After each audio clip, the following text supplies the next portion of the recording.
231, Accord.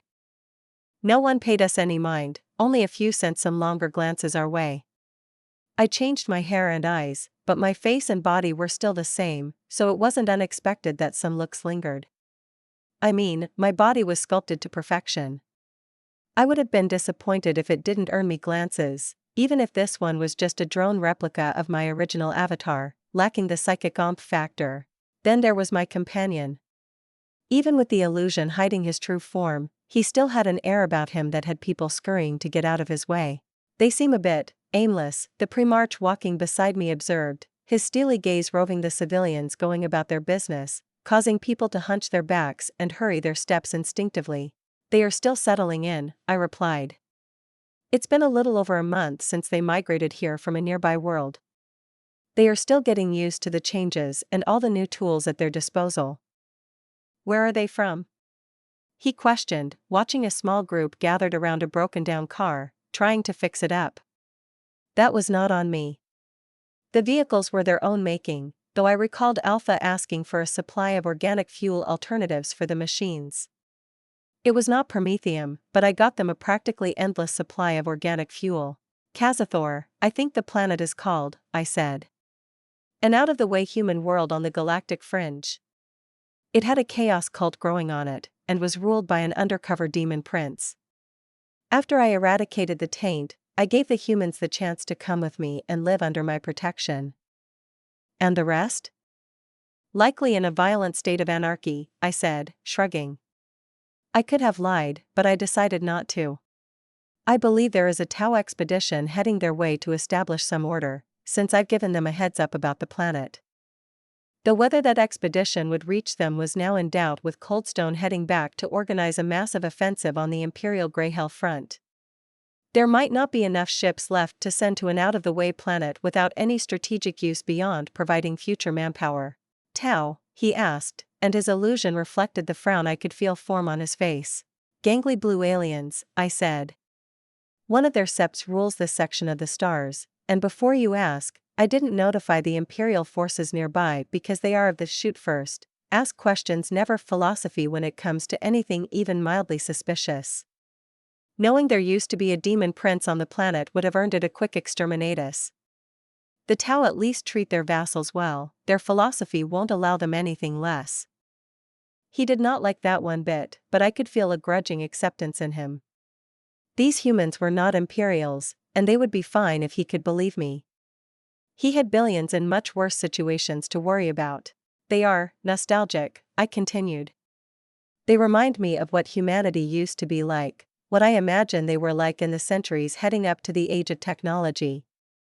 The humans of this age are more alien to me than these weird blue Xenos. He didn't say anything, but I could feel a chaotic storm of emotions brewing within him. What I spoke were my honest thoughts, but I didn't speak them without reason. I knew the lion wouldn't feel exactly the same way, but he too would find the humanity of this age to be alien, deformed and rotten. My words were resonating with those thoughts that he might not even have acknowledged. We were two people out of time. I'd been away for 40,000 years, while he a mere 10, but there were similarities in our experiences, I thought. About half an hour and 2 exhilarating elevator rides later, we were down on the agricultural level filled with greenhouses, walking down an aisle. To the left was a greenhouse designed to accommodate tropical fruits, currently growing the closest approximation of bananas, mangoes, passion fruit, dragon fruit and even durians. They weren't all a perfect match, but close enough to feel familiar. To the right, fruits and vegetables fit for more temperate environments grew in another glass enclosure. Anything from strawberries to pumpkins and eggplants. Even these plantations are already making a surplus, I said idly. Reabsorbing the plants once they've borne fruit repays the amount of energy needed to grow a plant and then some. Though it's a negligible profit in the grand scheme of things. I just funneled the extra to the arcology's main bioenergy stores, which powered the other systems. The fuel, elevators, and the electricity certainly didn't pay for themselves. Like with the Dyson Swarm factory, I felt that making things as self-sufficient as possible could only work to my benefit, since that meant they needed much less micromanaging. At a few points, I had to ever so gently nudge people away from us when their conversations wandered towards the earlier imperial invasion and the salvaging efforts currently going on. A little mental tap on their brains that urges them to shut up and sod off in an orderly manner, nothing more. I was reasonably sure that I could, if not convince the lion to help, make him ambivalent to the idea of the destruction of the Imperium's Achilles crusade. He had disposed of governors and generals alike before who made their people miserable for no reason, and Sebastocur Bongrave, the Lord Commander of the Grey Hell Front, was likely worse than them all. The more I heard about that cunt, the worse it got. Tetrarchus might have been paranoid, but he was the epitome of mental health compared to a Bongrave. What happens if you die? The lion asked suddenly, making me slowly turn my face towards him. The artifact is all that keeps all this together. What happens when you die? Some systems will continue to function, I said after a moment, answering honestly as I felt the weight of those questions. But the majority won't be able to continue functioning. The Emperor had many plans, a grand dream of a galaxy at peace, flourishing after the crusade, the lion spoke, and I could feel the naked grief in his stoic voice. A realm united, ruled by the people as he stepped away from power, enjoying abundance unseen in mankind's history. And yet, the ruinous powers destroyed that dream. Without him, it all rotted and decayed. Nothing good lasts for long in this galaxy. The great enemy wins when you stop hoping for a better future, I said softly. I don't intend to die. However, I know that won't mean much to you. I doubt the Emperor intended to end up interred on the Golden Throne in his current state. I like to think I am much more annoying to kill than him, though. How so? He asked, his tone cold and level.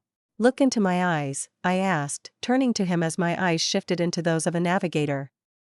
The saying "the eyes are the window to the soul" was very much made literal for the third eye of a navigator, so when the Primarch's steel-gray eyes met my own, he was allowed a glimpse at my soul, at my realm in the Empyrean separate from the warp, pure and ever-growing.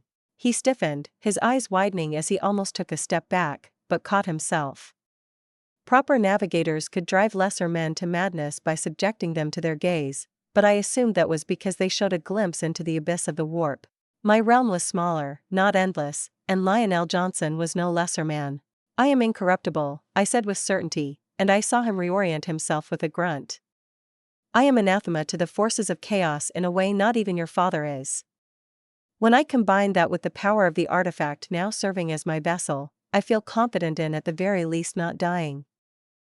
The claim sounded outlandish, ridiculous even. The lion would have snorted and dismissed the woman as delusional, as most psychers tended to be. But he had seen it.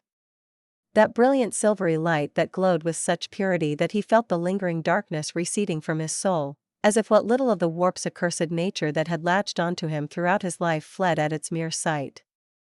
That mere glance was enough. He knew beyond any shadow of a doubt that Echidna would never fall, that she would never be corrupted by chaos. It was a law of reality, as ironclad as the laws of physics and chemistry. Chaos would never be able to warp her soul. He could barely comprehend what he had seen, the flashes of images, scenery, emotions, and the storm of thoughts. He had seen a forest, sheltering wisps of light, a small girl playing in the grass, a pillar of silvery light expanding into infinity. He felt hope, confidence, calm, but also paranoia, hate, and rage. Rather than discourage him, those latter emotions made it feel more real. The woman before him was no personification of purity. He would have suspected some deception if the inner world she showed him was perfect. Nothing was perfect. And yet, he couldn't stop a thought from forming. The perfect soul for the perfect vessel. The perfect weapon against chaos and the foes of mankind. But was that all? Was that why he'd been sent here? Why him? Why not Robot? He was no diplomat, no negotiator, he was the Emperor's exterminator. No. Not anymore. I am the protector of humanity, and she could be of much use to me in that role. Furthermore, there was also another use for her powers that he hadn't brought up yet. Unwilling to even entertain the thought before knowing of her incorruptible nature. That artifact you now use as your vessel, he began. It has been used by the Emperor in the making of his custodes, and in the creation of the Primarchs. Do you think it could be used to return him to his original state? In a way similar to what you had offered me? Could you rejuvenate the Emperor? Perhaps, the woman said after a long moment, thinking over each word carefully. I could probably heal his body, if any organic material still remains of him on his bones. I wouldn't know without seeing for myself how decayed or degraded his genes had become over the years. But that wouldn't wake him. The body? I am confident I could heal him, given enough time, but the mind? The soul? Both of which Horus shattered and the golden throne further fragmented? That, my artifact could do nothing about. She knew strangely much about the Emperor's state, but the lion wrote it off as psycho nonsense. They always knew more than they should, especially the most powerful ones. I see, the lion said, the brief flicker of hope he had had now winking out. There would be no help from his father in saving humanity. He was alone, with Robot. But, the woman spoke up again, sounding hesitant. I know of someone who's been working on fixing that issue for the last 10 millennia. However, that information is tightly tied to the trade your brother had rejected. To say more, I'm going to request compensation. It is my greatest bargaining tool against you Primarchs. The lion considered beating her until she squeaked. He considered ignoring her and trusting that whoever was working on this issue really did succeed. Is this about a genetic sample? A lock of my hair? Does she not already own Fulgrim's? If that truly was a clone of Fulgrim, and not just a replica made in his image. He felt no deception on her part though, and while he didn't like relying on his gut, it was a point in favor of his argument. She already had a Primarch as genetic material. Having another would grant her little in the way of direct power. It would merely expand her options, grant her another sample. There was a massive difference between selling a gun to a man who had dozens at home, and to a primitive who only had swords and arrows. For a lock of my hair, he said. You will reveal that information in its entirety? Yes, she agreed instantly, her eyes glimmering with eagerness. At worst, she makes a subpar clone of me. The lion thought. I can't believe any clone made in my image would be an enemy of mine, or mankind. And even if I'm wrong, the mere chance of returning father to his prime would be worth it. Always. Very well, he said. I agree to this trade, but on one condition. Speak it, Echidna said, her earlier look of innocent excitement vanishing so quickly it would have disturbed a lesser man. When the time comes, the lion spoke, his gaze heavy as it bored into her. You will aid in the Emperor's resurrection, you will give your all to healing his body. She grimaced, and the lion almost frowned. Why would she oppose the Emperor's resurrection? The goals and dreams she had spoken of aligned so closely with his. Did she want to rule in his stead? Or perhaps she merely didn't wish to be subordinated? Perhaps she enjoyed having no psyker eclipsing her in power to fear? All valid concerns, from her point of view. But not so from the lion's. Not that he cared if she agreed to his condition. The Emperor's return might truly give not just humanity, but even the Imperium a fighting chance, though the lion found himself wondering whether even his father would be able to turn this smoldering wreck of an empire around. Perhaps letting it all burn and build a new humanity upon the ashes would be better. But such grand considerations were outside his purview. He was a protector, not a builder of nations. A warrior. The shield of humanity, not its head. If only Sanguinius was still alive. With Robot, he was confident the three of them could rebuild the Imperium. All right, Echidna finally spoke, a deep, calculating look hiding behind her forest green eyes. She was gazing into the distance, her eyes glazed over as she seemed to be lost deep in thought. She gave him a nod. I agree. When the time comes, I will give you my aid, though, it goes without saying, that you will be the guarantor of my safety and continued freedom. She held out a hand, and with an ever so slight smile tugging at the edge of his mouth, the lion clasped his massive hand around hers, then shook it once. I swear it, the lion said. Unless you go back on your word, I will stand between you and all who would harm you or infringe upon your freedom while you go about the task. The accord was struck. 232, when the time comes. When the time comes, indeed. I'll just have to make sure it stays the fuck away for a decade or two while I gather power. The Emperor returning in all his glory would be pretty useful for giving chaos a black eye and pushing back their influence. Though I would go back on my word without a second thought if I felt like whatever fucky sorcery Valder came up with was a bust. I much preferred the Emperor in his current state to a raving lunatic with a broken mind and the psychic power of a god mucking about. Or worse, the Dark King, the chaos god of ruin, and what the Emperor very nearly turned into during his duel with Horus. I shuddered. I did not need a fifth fucking Satan, I already had 4 of the assholes eyeing me. Plus, I could probably make sure they didn't mess up the resurrection if I were a part of the effort. If it seemed like it was going to be a bust, I might as well sabotage it from the inside. On the flip side, even in the best case scenario, I needed to be powerful enough to tell the returned Emperor to get bent if he started getting pushy after his resurrection. Or at the very least, I needed to be able to escape and have a fortified base of operations he couldn't reach me in. I needed the Jericho Reach subdued, the warp gate firmly under my control, and all my personal powers vastly expanded. For the last entry on that list, having the Emperor's own genetic material would certainly be helpful. I couldn't deny that my greed played a sizable part in my agreeing to the Lion's request. The Emperor was the most powerful sane mortal psyker since the old ones. I was mentally drooling at the mere idea of making a psyker template for my avatar out of his genetic sample. Do you have any objections to going ahead with our trade right now? I asked. My information for your genetic sample. I have none, he said. But to clarify, I want all the information you have on the person attempting to heal the Emperor's mind and soul, what you know about their actions, and all else connected to it. Agreed, I said. But the majority of the information will lose its value the moment I name the person in question, so I would like to request you pay in advance. He didn't say anything.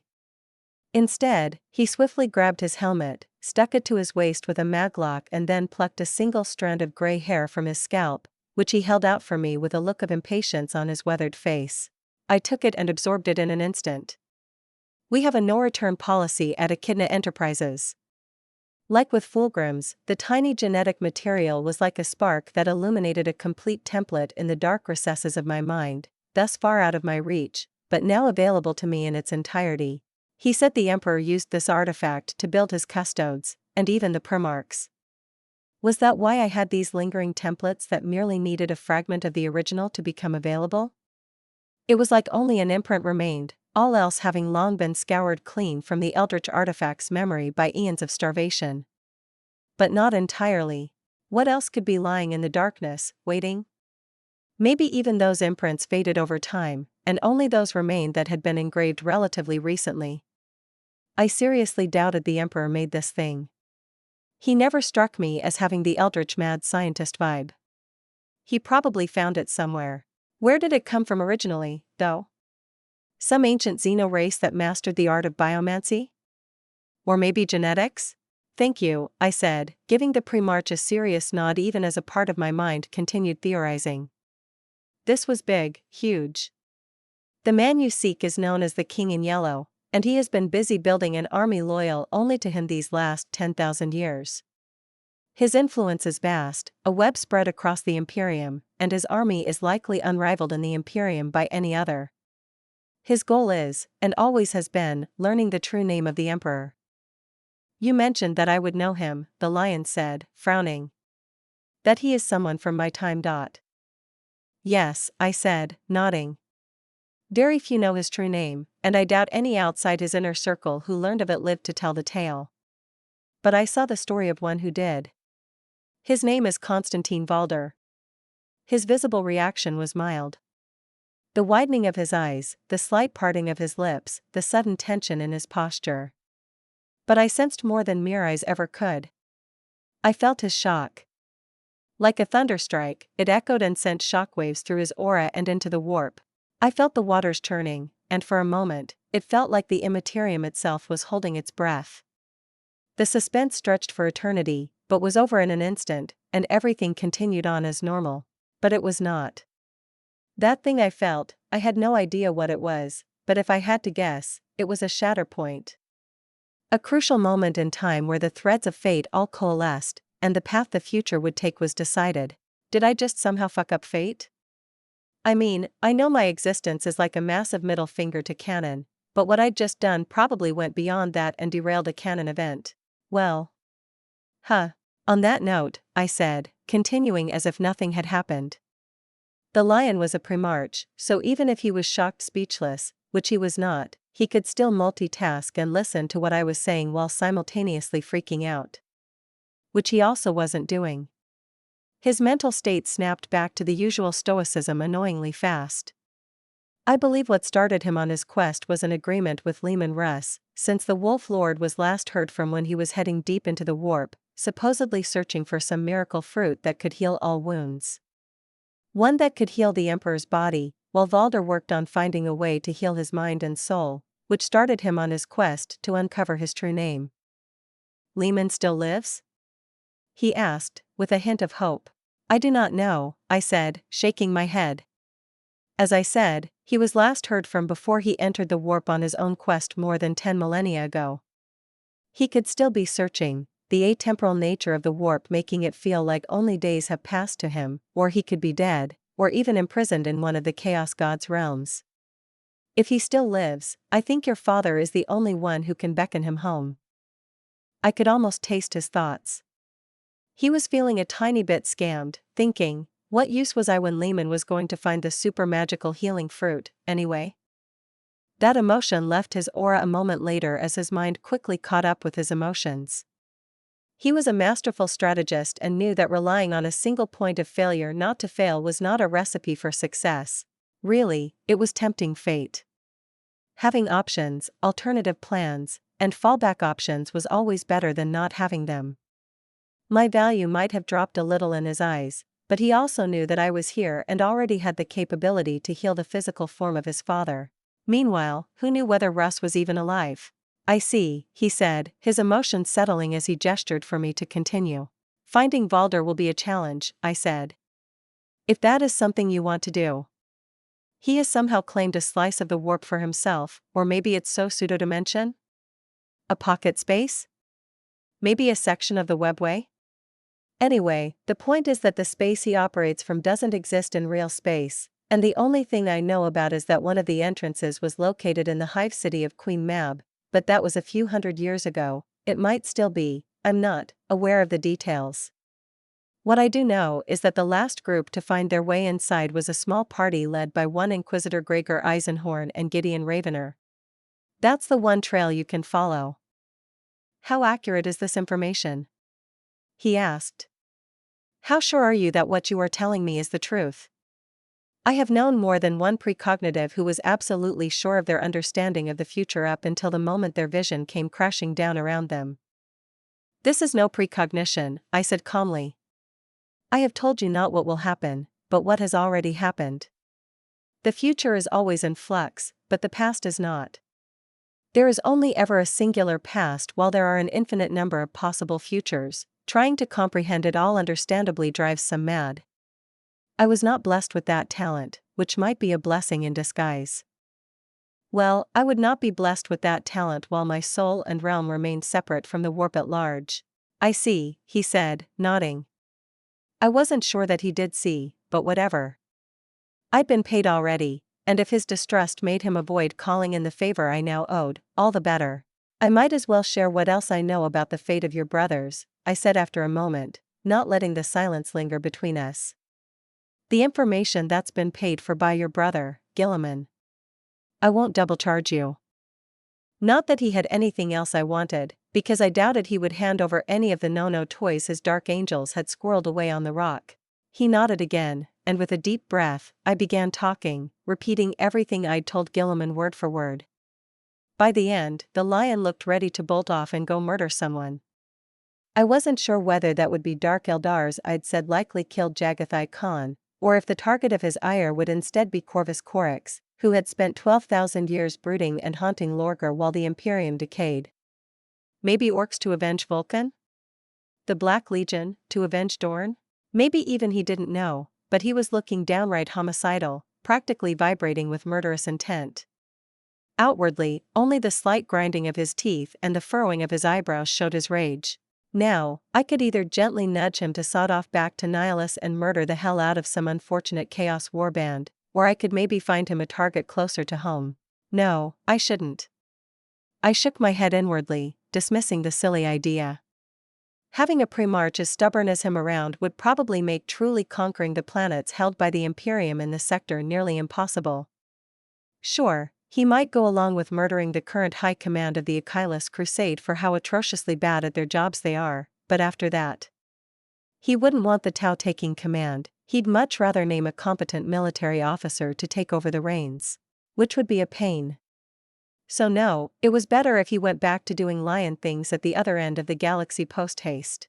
If that is all, he started slowly, shackling his simmering fury with his iron will. I should be away. Is there a way for me to contact you?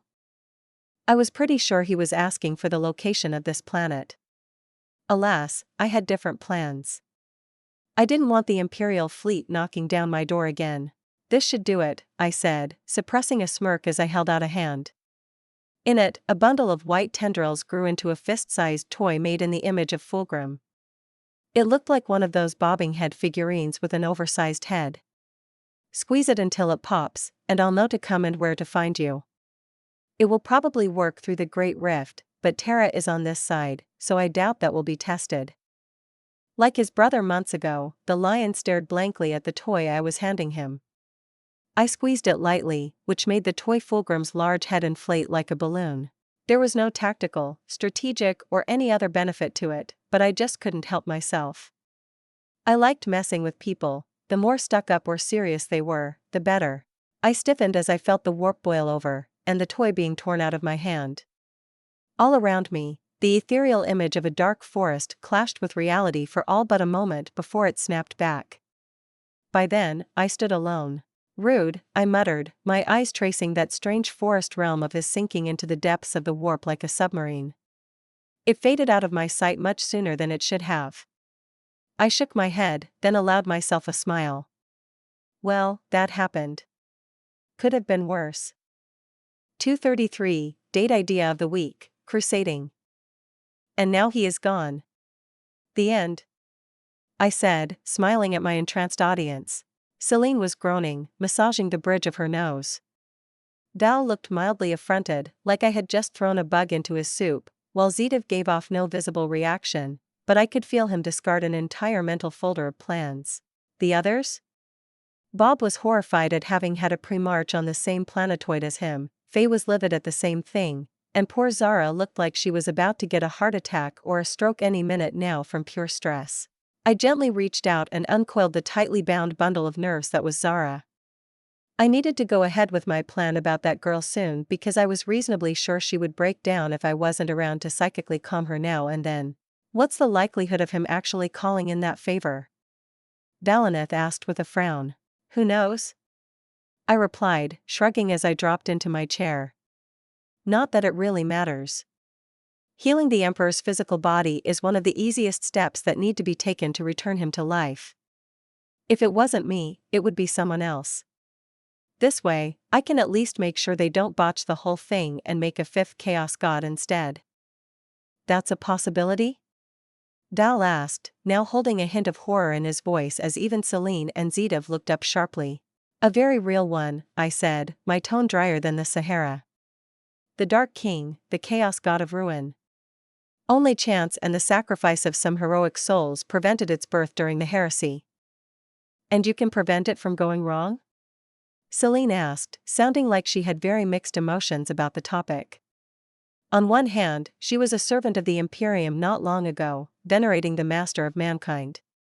On the other hand, the big man was not likely to look favorably upon the lot of us. I can do my best, I said, shrugging again. Nothing is certain. My best bet'll be tracking down his soul shards that hold his better attributes and making sure they are shoved down his gullet before any resurrecting starts to happen. I even had a clue about where to start on that. The Star Child. A fragment of the Emperor, dreamed about galaxy-wide by psychers and precognitives as the rebirth of the Emperor. It was supposedly born from the love, loyalty, empathy, and humanity that the Emperor cast out of his soul before his battle with Horus. Though it was old lore, so I wasn't sure whether it translated to this version of the Warhammer universe. So far, everything I knew had been holding up, but I mostly dabbled in the newest canon lore, not old theories and conjectures made from decade-old codex entries. Another damned bullet point to add to my to-do list. I grumbled inwardly. That thing just kept getting longer and longer even as I worked my ass off to reduce its size. It would also be easier to sabotage their efforts from the inside, Val pointed out calmly, earning varying responses from the gathered. Bob looked miffed, while Celine's mixed feelings deepened.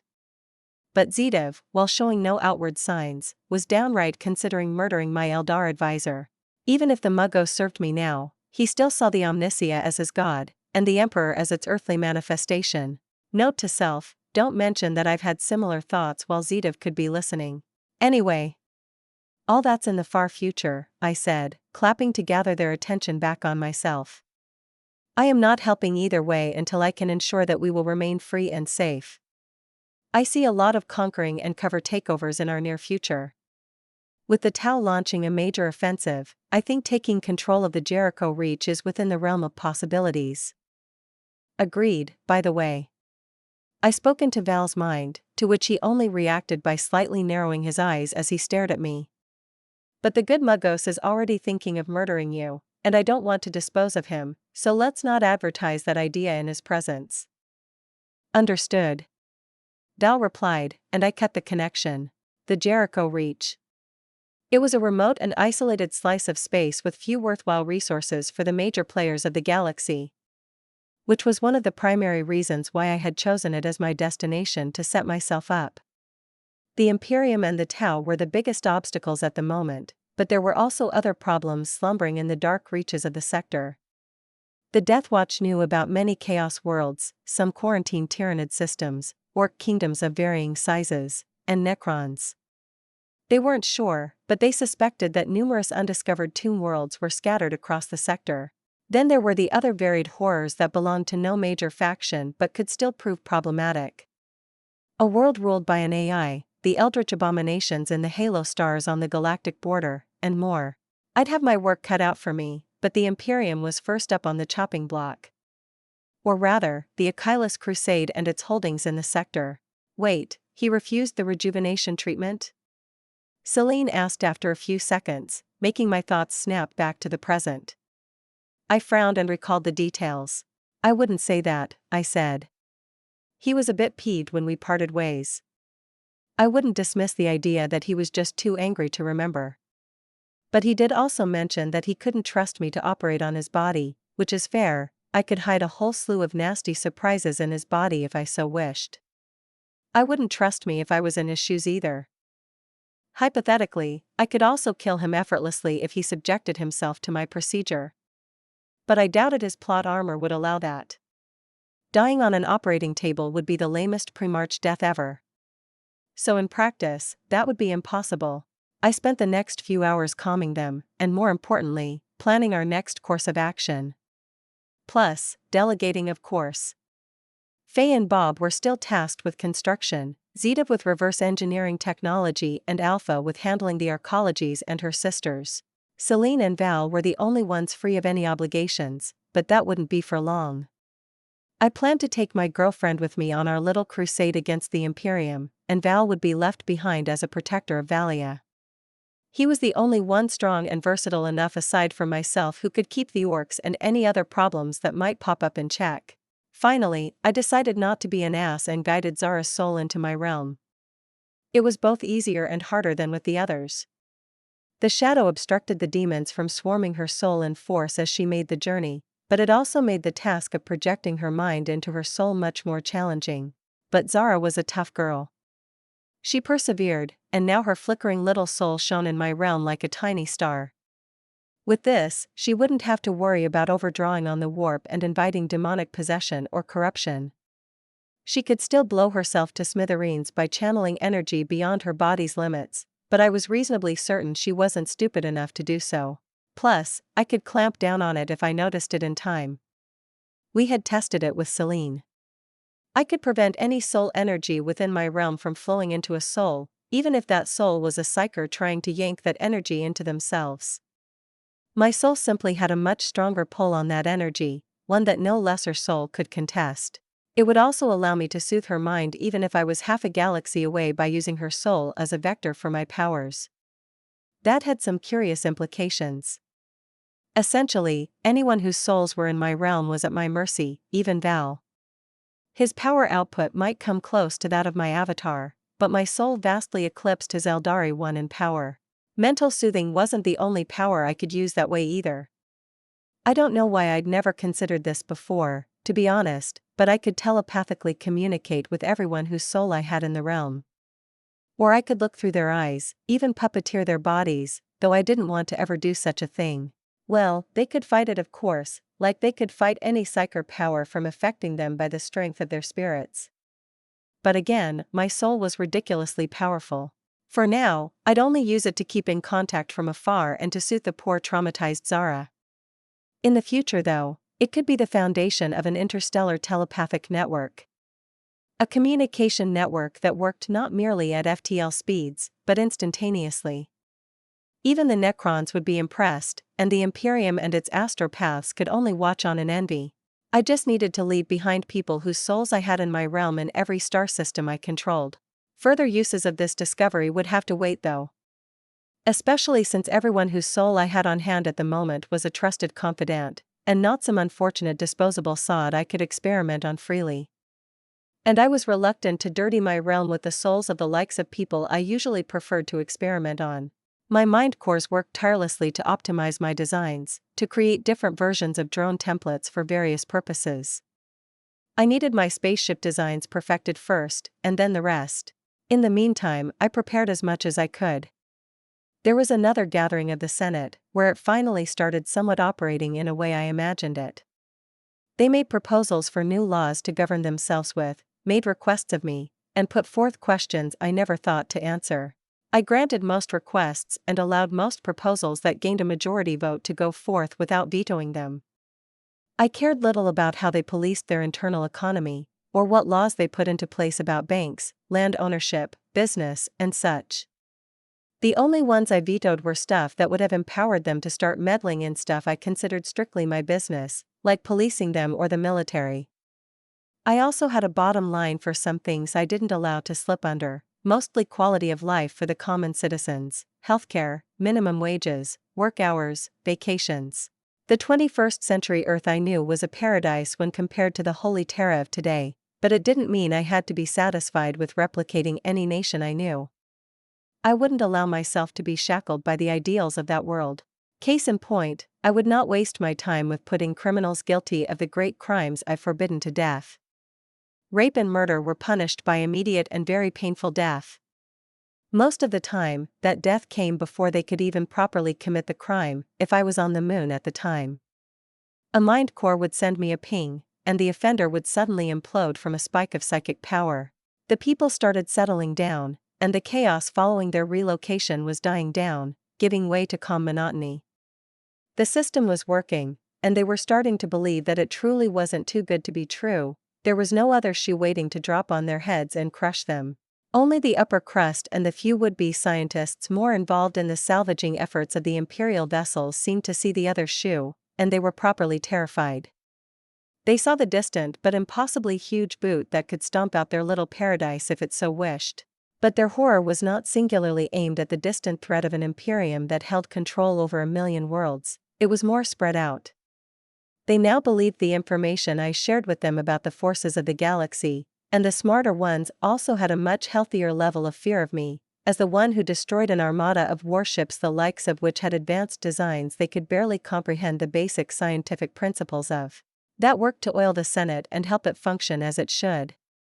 They didn't push when I put my leg down, most of them learnt quickly where my bottom lines were and strayed well clear of them.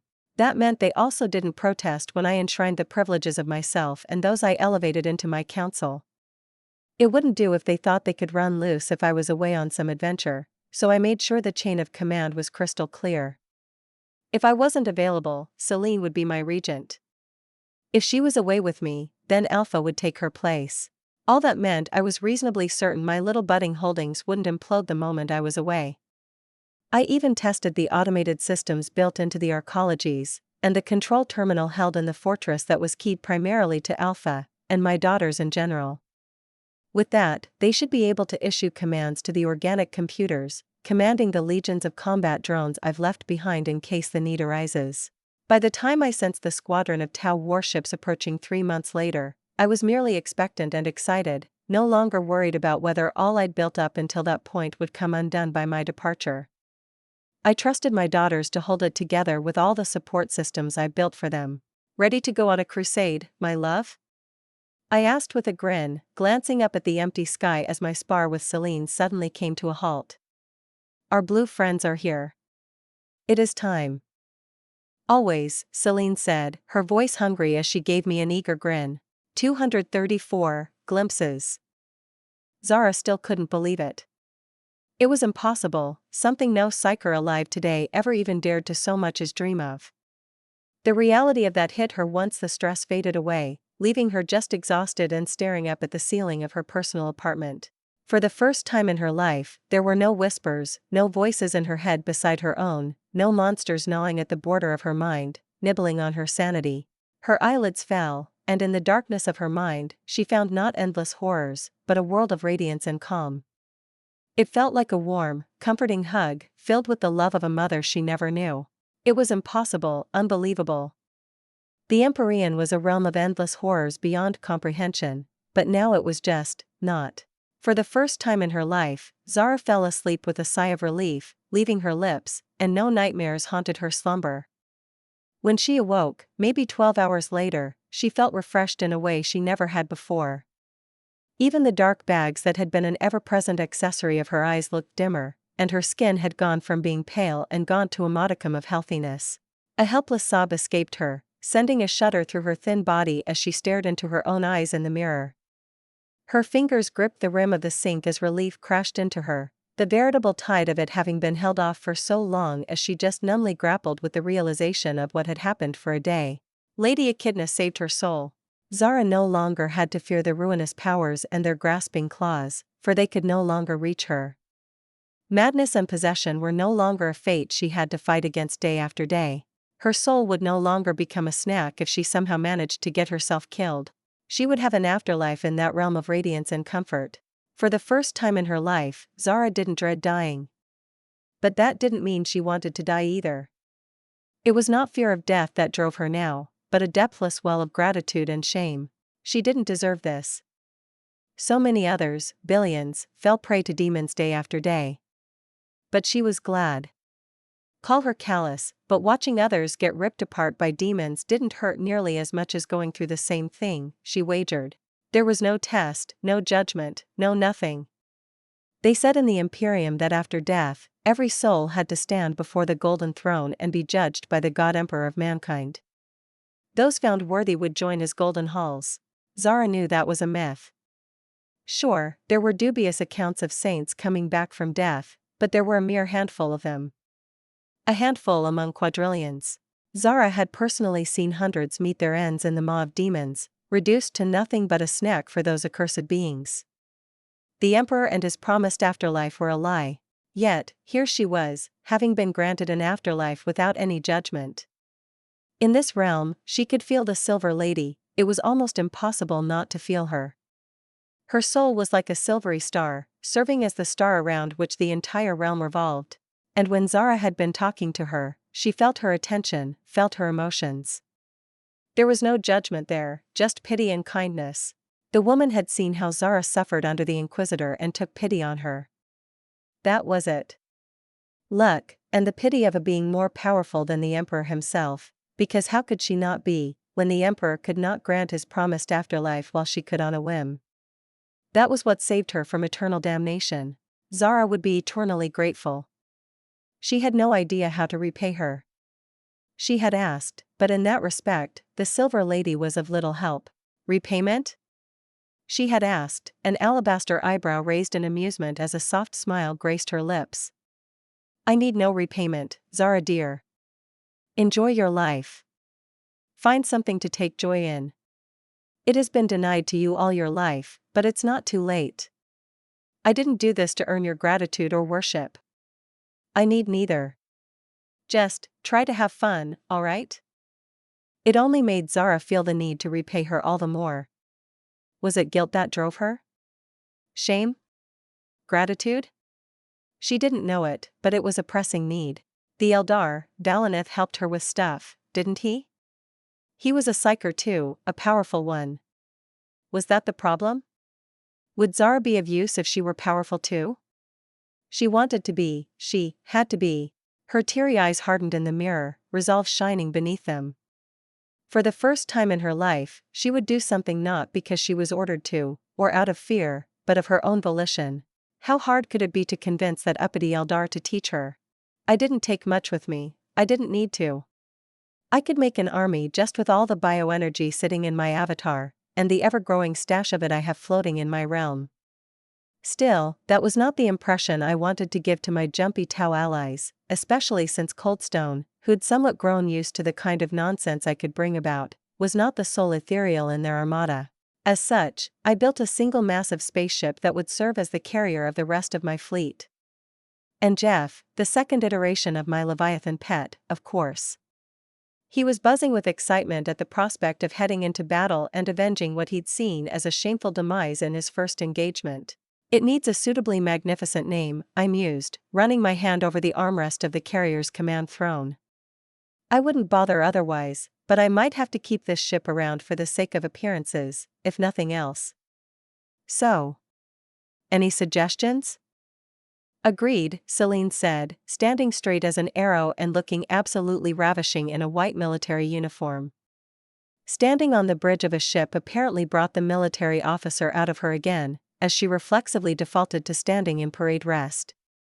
I've never seen a ship this massive in the Imperium, perhaps only a Gloriana-class battleship like the Macridge's Honor could compare. I made it to be just 100 meters larger than that one, actually, I informed her innocently.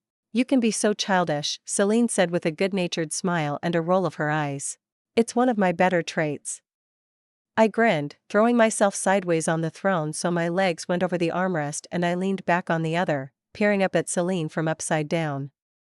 Lightening the oppressively grim mood of this galaxy is my life's mission, second only in importance to putting a smile on that pretty face of yours. She snorted, her smile turning softer, and I hummed happily at my victory, settling back into my ostentatious chair. With her guard down, Celine didn't react in time, or didn't bother resisting, when I telekinetically lifted her up and dumped her in my lap. She made an adorable little squeal, but didn't resist as my arms wrapped around her slim waist.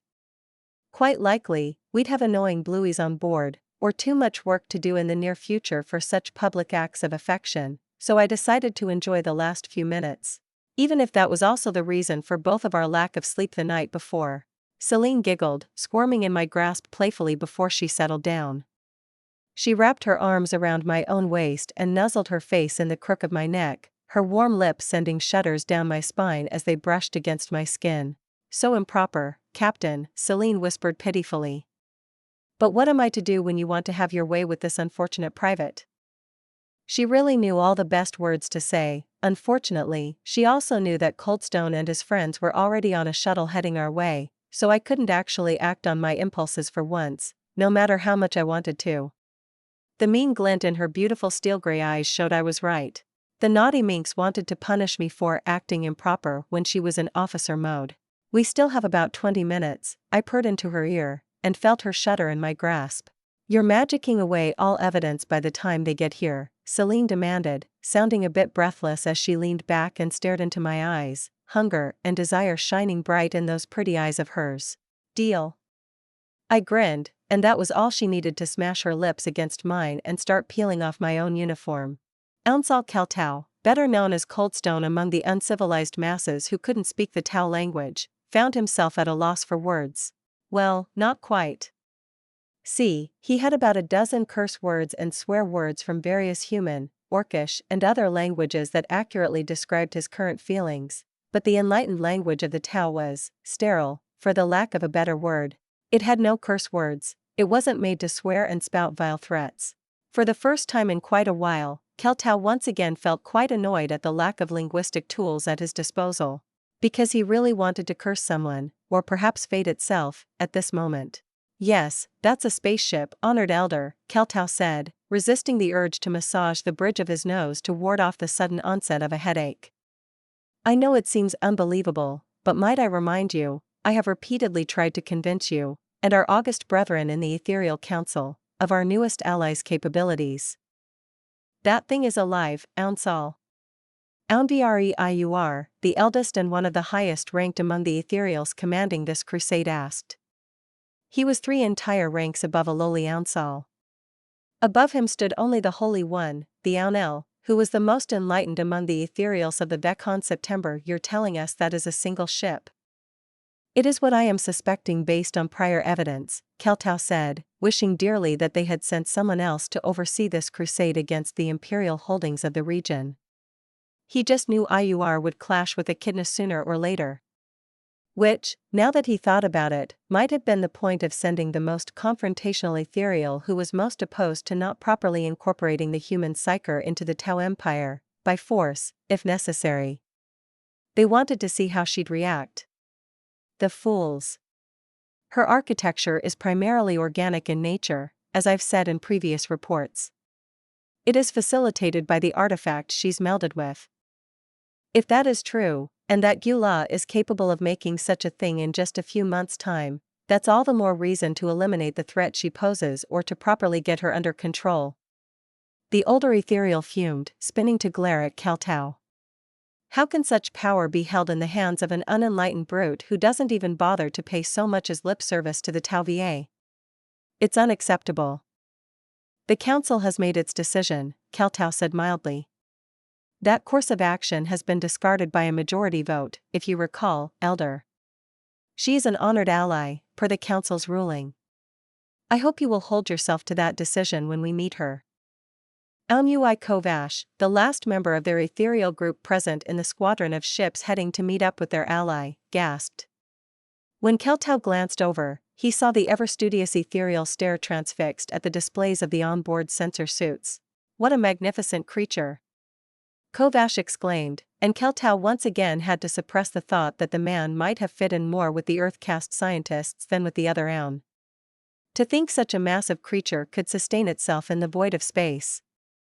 The Ounsal just said it's an artificial organic construct, it doesn't need to sustain itself, IUR said, glancing over at his fellow Aun, who shook his head. Or what have you found? Take a look, Elder, Kovash said with an excited glimmer in his eyes, gesturing at the sensors.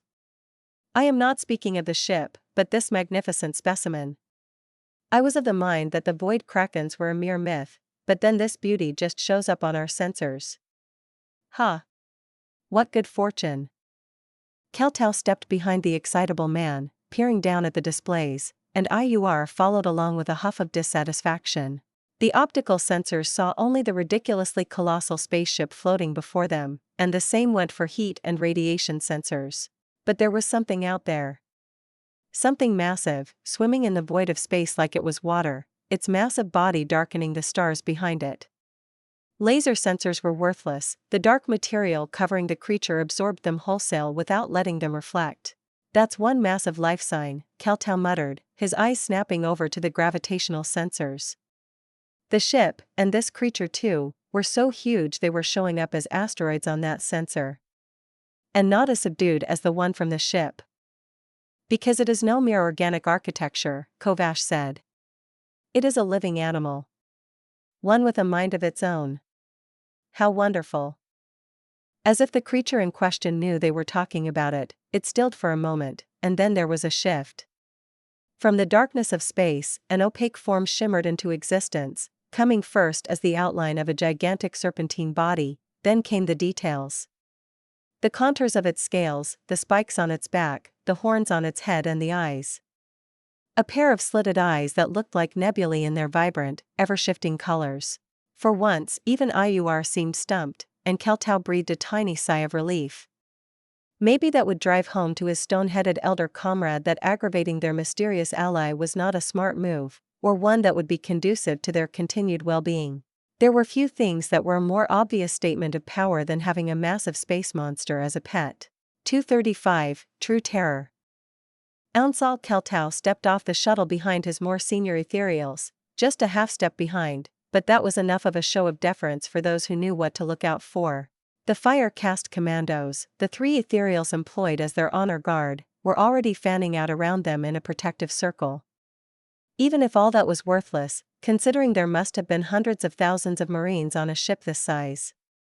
More than enough to overwhelm the commandos, no matter how skilled or talented. With how his last meeting had gone with Echidna, how the balance of power between them shifted so heavily, he had been expecting many things. Maybe thousands of armed soldiers greeted them in parade rest in a show of force. Maybe there would be some flesh-crafted monstrosities, or perhaps towering orcs meeting them.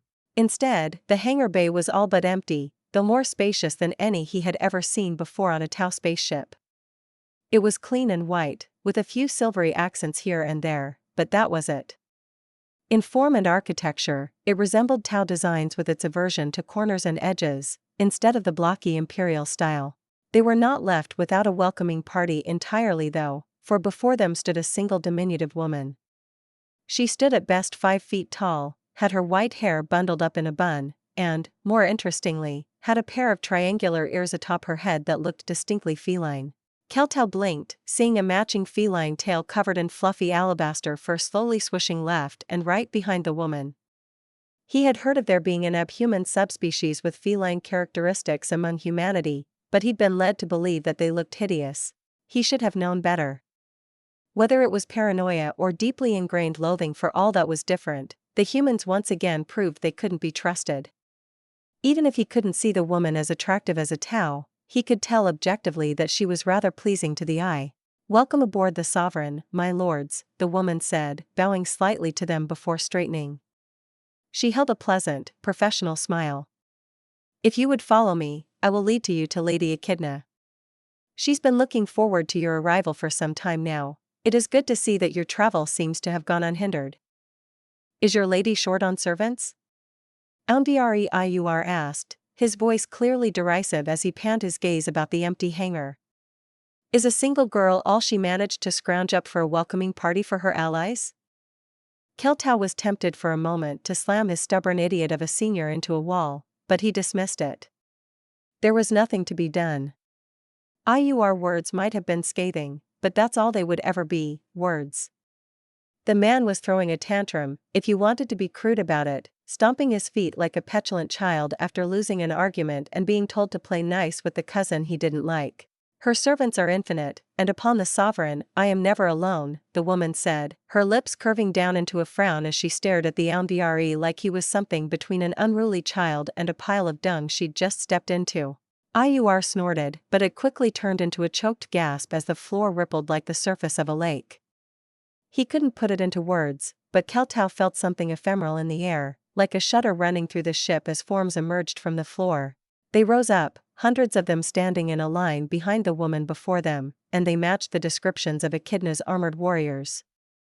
Pearlescent alabaster armor covered them from top to bottom, sleeker and more agile looking than any power armor he'd seen, and each stood at about 7 feet tall. They were utterly uniform down to the last one, and each stood still as a statue, with their arms clasped behind their backs. "The walls of the Sovereign have ears, among many other things," the woman said, a prideful smirk flitting across her lips before the professional, benign smile retook its place. "Claws, maws, guns and blades among them. From what I'd been told, up to 1 million of the warriors behind me are ready to fight at a moment's notice at a time to banish any foe foolish enough to board the ship. Would you prefer they remain visible to escort us to my lady, or may they go back to rest as they were?" My lady was of the mind that their presence was intimidating, and somewhat improper, seeing as we are allies now with your Velcon September. The Void Serpent and the massive ship were a show of force. Keltau groans inwardly. The single-person welcome was supposed to be a show of trust, not an insult. But of course, Iur had his head too far up his rectum to see it, and now he made us all look like fools, while also forcing our host to make a much more blatant show of force. Echidna clearly wanted them all to know the balance of power, and for them themselves to feel off-kilter from the seemingly endless list of impossibilities she kept throwing their way. Keltau might have been annoyed, or even furious, once at such an arrogant power play against his September, but Echidna's actions a few months prior had been monumental. The destruction of the first fleet of the Achilles Crusade, and the death of Lord Militant Tetrarchus at her hand, gave the Tau a window of opportunity. They could finally change the tide of the war, and advance after centuries of being locked in a stalemate against Ebongrave's forces. Thanks to her, the Velcon September now had a chance to become the ascendant power within the sector. Her actions to help the cause made her deserving of respect, and her obvious power demanded it. Some of our caste truly go out too little and forget the realities of the galaxy we live in. Even if the Tau Va makes us the most enlightened society among the stars, we are not ascendant, we are not the most powerful. Earning the scorn of an ally, or even just a possible one, without any benefits, is just foolish. Some Aun were made for governing and guiding their obedient flock, not for heading the war effort or being in charge of diplomacy. IUR was obviously among them. Idiot, I murmured, a smirk playing across my lips as I watched my daughter humble the arrogant ethereal. I'd been kind of hoping I'd only ever have to deal with Coldstone in person, but apparently that was too much to ask. A few more minutes. As I said that, I tightened my arms around Celine's waist and hugged her close, burying my face in the nook of her neck as she squirmed in my lap.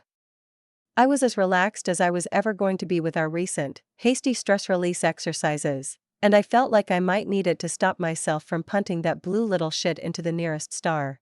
Let me go, Celine said softly, a clear hint of reluctance in her voice. I need to get dressed before they arrive.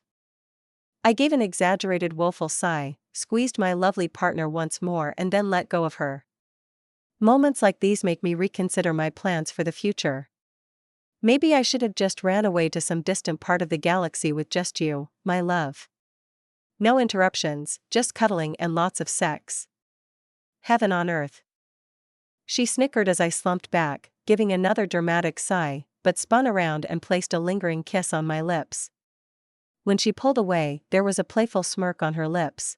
The wait makes the reward all the sweeter, Celine said, smiling coyly at me as I seriously considered making the Tau's elevator take a long route instead so I could drag this naughty minx back into the bedroom for another go. We'd had our fun, and now it's time to make ourselves deserving of more. Now, honey, please clean me up and repair my poor clothes. What did my shirt ever do to you to get savaged so ruthlessly? It knows what it did, I said pompously, and waved my hand, causing all Celine's lost clothing to come flying back towards me. I touched each and banished all the dirt from it, before mending all the tears and scrapes on it. Another gesture had Celine sparklingly clean, and sadly bereft of all the love marks I'd left on her body, not that they'd have lasted even that long without her willing them to. There you go. She rolled her eyes at me, the playful smirk still in place as she saw me staring intently, knowing I could have teleported them onto her with a thought. She was in a good mood, though, so she happily gave me a last show as she dressed herself, maybe a bit more sensually than usual. All too soon, she was fully dressed and nudged me to get moving. I rose with a last sigh, conjuring up my own set of clothes from bioenergy, then rolled my shoulders. All right, showtime, I huffed.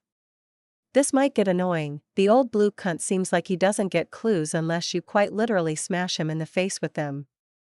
I suppose ending up with 2 out of 3 amicable ethereals was as far as my luck goes. Is he being a nuisance even with the show you put on for him with Kat? Celine asked curiously. He's being quite for now, but I can feel him stewing. I shook my head as we made our way to the throne room. If it was only Coldstone, I'd have met him in a more comfortable lounge, but apparently, statements needed to be made. Catherine's proving to be quite adept at annoying him, too. That girl has turned passive aggressiveness into an art form. Catherine, or Kat as she preferred, was one of my more adventurous and headstrong daughters. It just so happened that she ended up as the equivalent of a blue-collar paper pusher. Nobody knows what they want to do minutes after they are born, the same goes for my daughters, so Alpha assigns them jobs based on where they are needed most. Like Kat, they can request changes, but most of them go to Alpha for that. Meanwhile, my spunky feline daughter decided she wanted to see the wider galaxy at my side, even after I drove it home that it could end horrifically for her. The first time I met her, I could tell she had been chafing under her tasks, and when I pushed she wasn't shy in making requests, begging, really, making ample use of her adorably large eyes to give me the most irresistible puppy dog eyes I'd ever had the pleasure of being on the receiving end of, and I saw no reasons to refuse. So now she was my secretary, outfitted with all the feline features of my new, improved felinids, because I might as well go all in on the cat theme, Mom. It suited her well, and it seemed like her new role was much more fulfilling for the girl too, so overall, I was happy with how that turned out. My throne room was bare, empty of all furniture besides the singular massive marble throne on the far end, standing atop a raised dais. We made our way over as I split my attention, half my mind reworking the sizable but unimpressive hall while the other eavesdropped on the approaching Tau delegation. Marble-like pillars, carved in ancient Greek styles, rose around me, as grand frescoes drew themselves over the empty walls, depicting moments of history I could recall from Warhammer lore. The war in heaven, the Horus heresy, the fall of Cadia, and so on and so forth. Between each pillar rose towering statues, each a fully functional example of my combat drone's night killer variant. But just to drive my point home even more thoroughly, line after line of human-sized warrior drones rose up from the floor, each clasping their hands atop the pommel of a bone sword stabbed into the floor before them. They stretched from the bottom of the dais all the way over to the grand doors of the room. I had a small smile on my lips as I took them all in, then lowered myself onto my throne, with Celine taking up her spot next to me. With another gesture, a luxurious red carpet rolled over the floor, from the foot of my throne all the way over to the entrance. "Are you sure you don't want a throne of your own?" I asked, leaning back and relaxing while I could. "We are partners, not master and servant." "I like it more this way," Celine said after a few moments of silence, her voice soft and gentle. "I'm your advisor, and not-so-secret lover. Officially, anyway. Maybe I'll be your consort in the future, but there are steps that need to be taken for that." "Okay," I said, nodding as I thought her words over. Steps that needed to be taken indeed. I knew what she was talking about. With our bond, it was obvious, and I'd like to say even without it, I wouldn't have been dense enough to miss it. Somehow taking those steps seemed more terrifying than facing down the entirety of the Imperium all by myself. They had to be perfect, absolutely perfect. Nothing less would be enough. Celine deserved nothing less. I need to get control of this sector first. I decided, not at all avoiding the problem. That would be cowardly. Once I have things in order, once things are a bit calmer and we have our safe haven, maybe then. Blessedly, the massive gates of the hall took that moment to start swinging open, revealing my adorable daughter with a feline grin on her lips, and the put-upon Tau delegation behind her. I was only so happy to get back to my much simpler problems. Who would have known I'd prefer the dreaded political games over considering how to propose to my girlfriend? 236, under suspicion. Alnviar watched the grand gates slowly swing open. First, the space monstrosity and the impractically oversized spacecraft, then the mysteriously appearing Marines wearing white armor, and finally, these obnoxiously oversized doors. All smoke and mirrors. Grandiose shows of power to hide underlying weakness. It was all so obvious.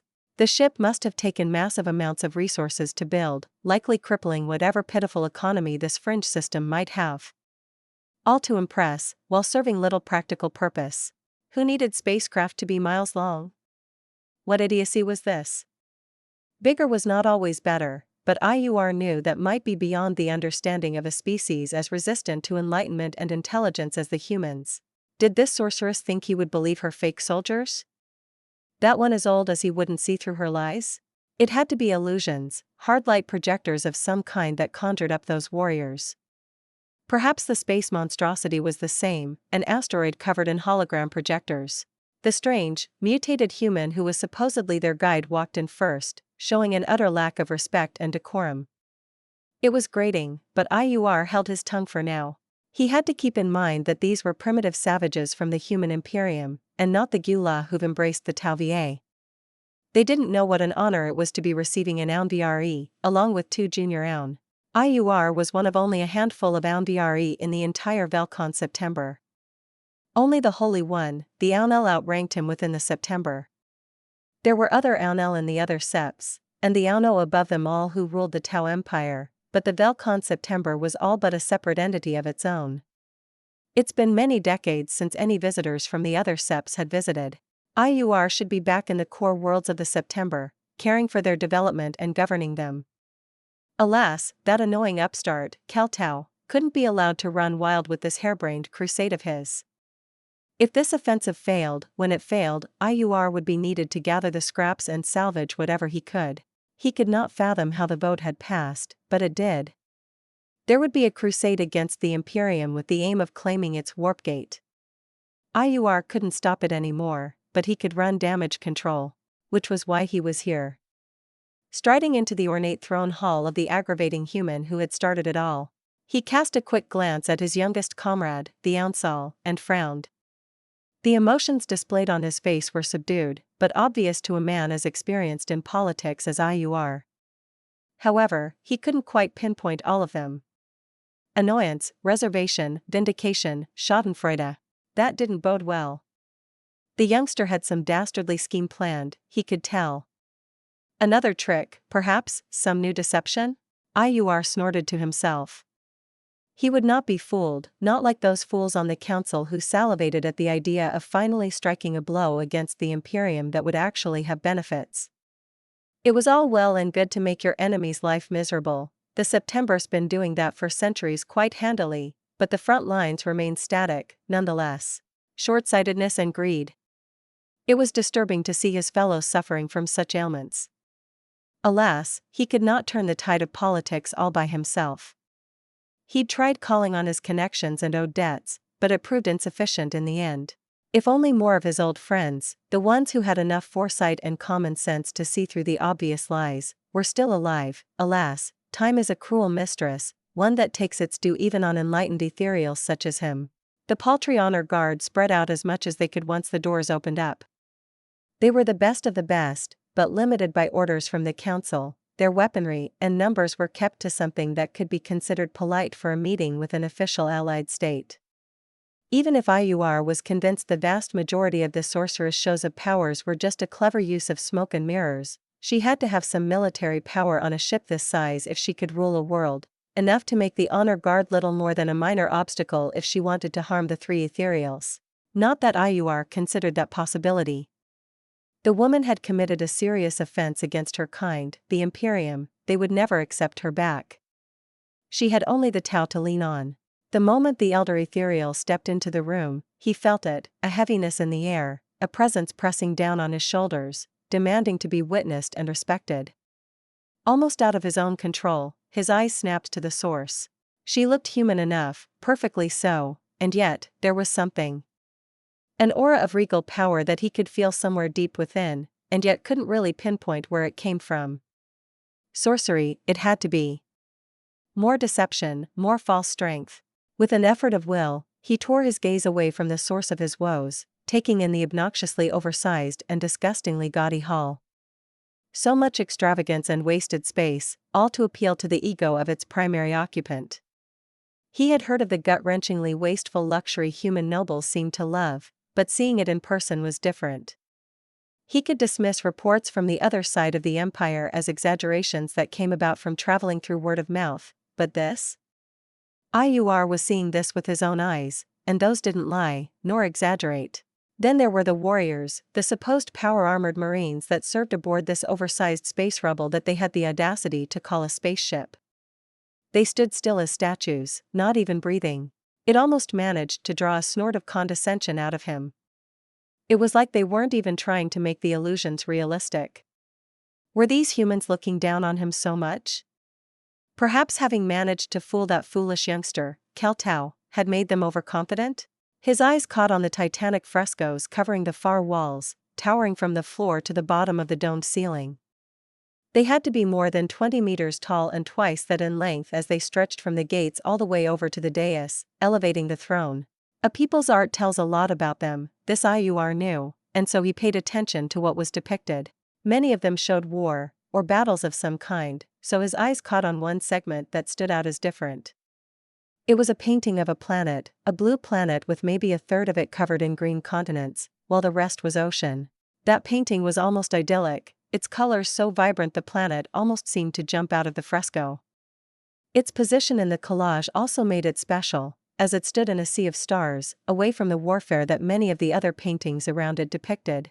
The next painting he focused on was of a man standing on a gray wasteland, wearing a cumbersome spacesuit and holding an unfamiliar flag with red and white stripes. In the background, the same blue planet showed up, though distant, and yet still dominated the dark skyline. To the left, he saw humans warring on the frescoes, their technology and weapons devolving and turning more and more primitive closer to the end, while to the right, it was the opposite. Spaceships, mushroom clouds, cybernetics, metallic automata, and then, the familiar silhouettes of the space marines closer to the rightmost end of the fresco. Human history. From the very beginning, starting with primitive building pyramids and hunting large, shaggy beasts and ending with a star-shaped space station crashing into a planet. He turned to the right, running his gaze across the similarly sized fresco on the right wall. This one was different, much stranger, and only a small section of it depicted humans at all. IUR recognized the Eldari, the orcs, and even the Necrons, but there were many more strange, alien creatures. It was all war, and bloodshed and savagery, making the fresco depicting human history seem idyllic in comparison. Planets burned, or were drained of life. Stars died at the hands of beings thinking themselves gods.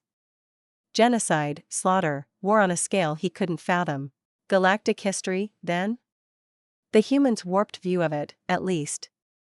The Tau weren't even included on so much as a single panel. It was another insult added to the pile. No matter, the humans and other unenlightened savages could have the past, for the future belonged to the Tau Empire. Irritation, derision, and spite warred in the old ethereal's heart as he turned his attention back on the primary occupant of the hall, the human sorceress perched atop her alabaster throne.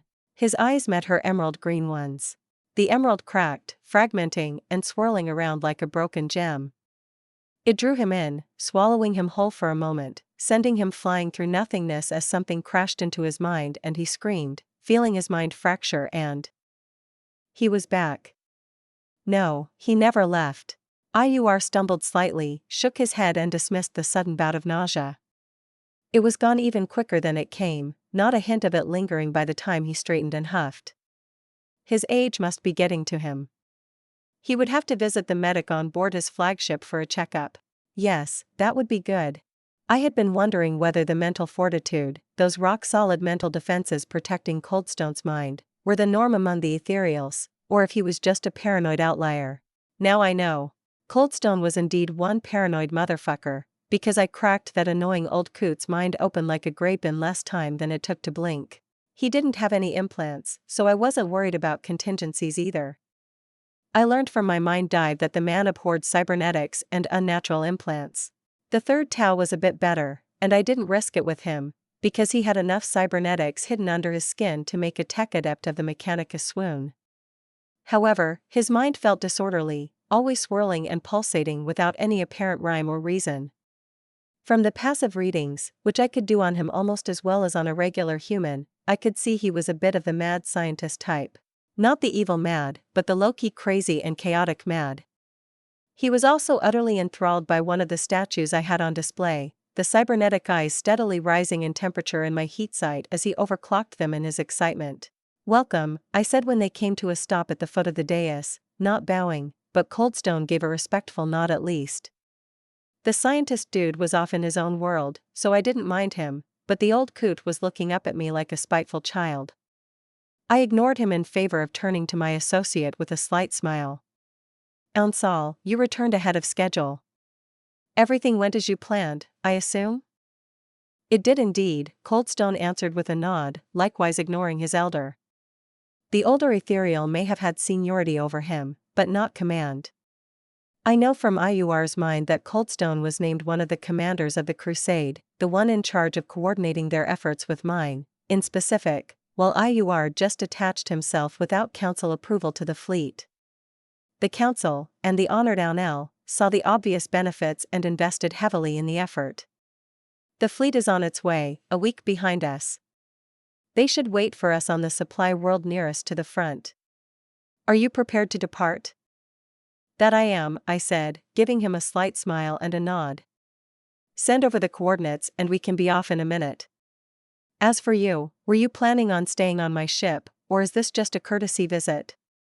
I don't mind either way, there certainly is enough space to house your entire entourage. I'd like to stay and discuss how we will go about this offensive, and your place in it, Coldstone said, notably more polite than in our earlier discussions. My comrades merely came along out of curiosity, though, and I am sure that will be satiated by this short meeting and tour. Neither of the two hanger-ons liked that, but I ignored them effortlessly, now sure that neither held any actual political power in the fleet I was going to be a part of.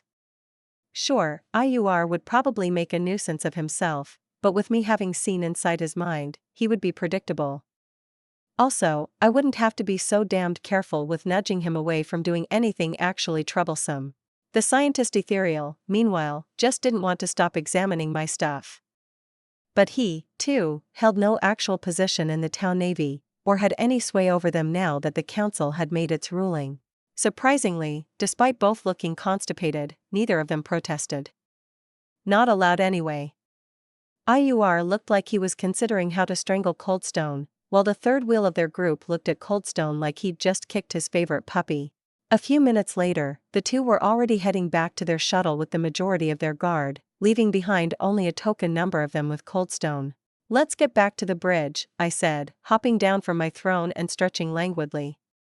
"That rock chair is uncomfortable." The coordinates pinged in my mind, snapping across a tight beam that some of my sensors caught and then translated back into legible data. Then we were off, the narwhal gravity engine bending space around us and launching the ship toward our destination at faster than light speeds, outpacing the more sluggish Tau vessels with some effort. Those improvements I've made to them over time were proving useful, even if they weren't anything groundbreaking. Just a bit more efficient, a bit faster and just marginally quicker to engage and disengage. Still, it seemed it was good enough to beat whatever the Tau stuck into their military-grade warships.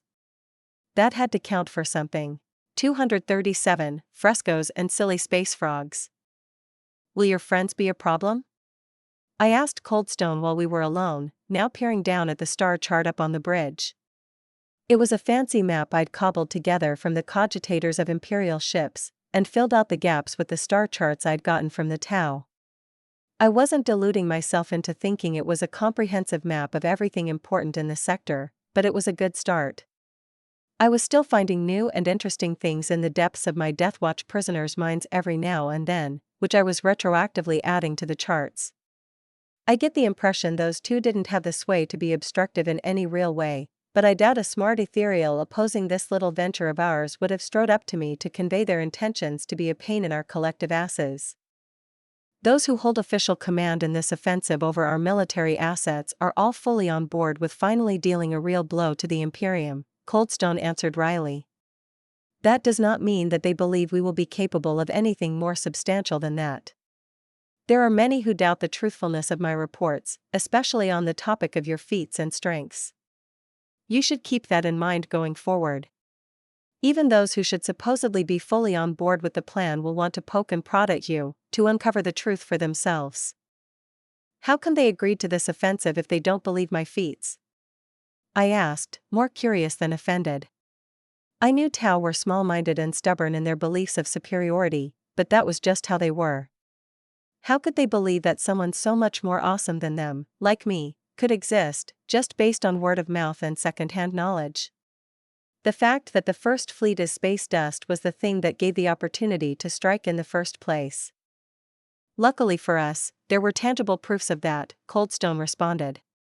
Things our sensors could pick up, and our Earthcast could analyze in gruesome detail. They couldn't disprove those facts supported by such clear evidence. On the other hand, there was no tangible evidence for your psyker abilities, and their potency, that I could show them. Aside from some recordings of you teleporting on board. Unfortunately, doing so apparently sends some sort of static through nearby sensors for just long enough that the scientists decided it was likely doctored footage. My teleporting does that? I mused, annoyed that there was still a way to detect me blinking about. I mean, I wasn't putting any effort into being especially stealthy with that specific blink, but I thought my basic teleports were good enough that only some of the better psychers could sense them, and only when standing close enough to my destination. Did I release some strange particles or radiation from the veil, or something?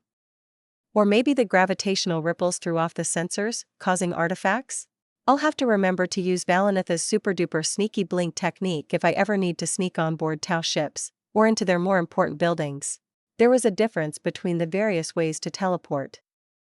I just dubbed all the ones that teleported myself from one spot to another instantly, without any portals or setup needed as blink. My go-to method was using myself as a bullet to punch through the veil of reality and pop back wherever I wanted. It was like skipping a rock across a lake surface, but the lake was space-time, and you were the rock. Well, not quite, since you kinda sorta tunnel through the infinitesimal surface separating the water from air without actually dipping underwater. But that was just wibbly-wobbly space magic shenanigans for you. It doesn't need to make sense, you just have to believe it will do what you want, and if you can believe it hard enough, it will. Kinda. Some people explode from thinking too hard, or accidentally lobotomize themselves. Especially if they were psychers, but it wouldn't be Warhammer if they didn't. It was a surprise that rainbows weren't just gradients of gray over here. Dalaneth had a more surgical technique, more elegant and distinctly Eldari ones that I could replicate, but usually didn't bother to. They strained my little noggin when there usually wasn't a need for such perfectionism. Indeed, he said, his voice not giving away anything, but I was pretty sure they already had a bunch of Tau scientists chained in a basement looking into it already to get an edge over me. Being faced with the mere possibility of a freely teleporting psyker must have had them shitting their pants, even if most of them preferred to stick their heads into the sand and act like I didn't exist. Do you have a preference for the way you wish to be deployed? That change of topic was not subtle at all. Oh well.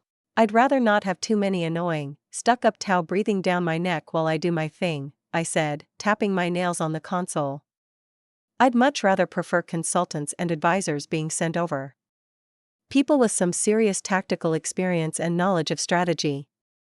I can't promise I'll follow an order I find stupid if I don't have someone on hand who can convince me that doing so is actually tactically sound.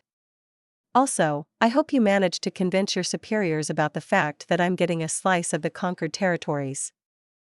Systems you heavily contribute to the conquest of will be yours to do with as you wish, he said, a hint of amusement coloring his voice. The number of which the analysts predict will be nil, since they are under the impression that your psyker abilities are a sham, and that this ship of yours is unwieldy, and too large to be useful in a proper confrontation. Define heavily contribute, I said, narrowing my eyes while a conspiratorial smirk grew on my lips. It means that you need to top the charts of most destroyed enemy spacecraft and combatants, Coldstone said. It was either this, or a few guaranteed systems, but those would have been worthless and empty of resources that the September didn't need. I was of the mind that you'd much rather have the chance to conquer systems you choose, even if it was a bit more work. You thought correctly, I said. Not that I would have sat back either way. I want the Imperium pushed out of the system and sitting firmly on the other side of the warp gate. Though, the best case scenario would be going through and conquering the fortifications on the other end too. You know where it leads? Coldstone asked, sounding suddenly far more serious. Somewhere in the segmentum obscurus, if my memories aren't betraying me, I said, zooming out on the star charts with a gesture until we had the Milky Way spreading out before us. I jabbed a finger at the other side of the galaxy from where we were. Around these parts. It's a shitty section of space far too close to the eye for my liking. My star chart was unfortunately rather lacking in the details department when it came to other sectors. It had the most notable landmarks like the Sol system and the Eye, along with some of the vague locations of the most dangerous known Xeno strongholds, thanks to the helpful Deathwatch prisoners, but that's it. Not that I needed more for now. I was plenty happy to stay in the Jericho Reach for the foreseeable future.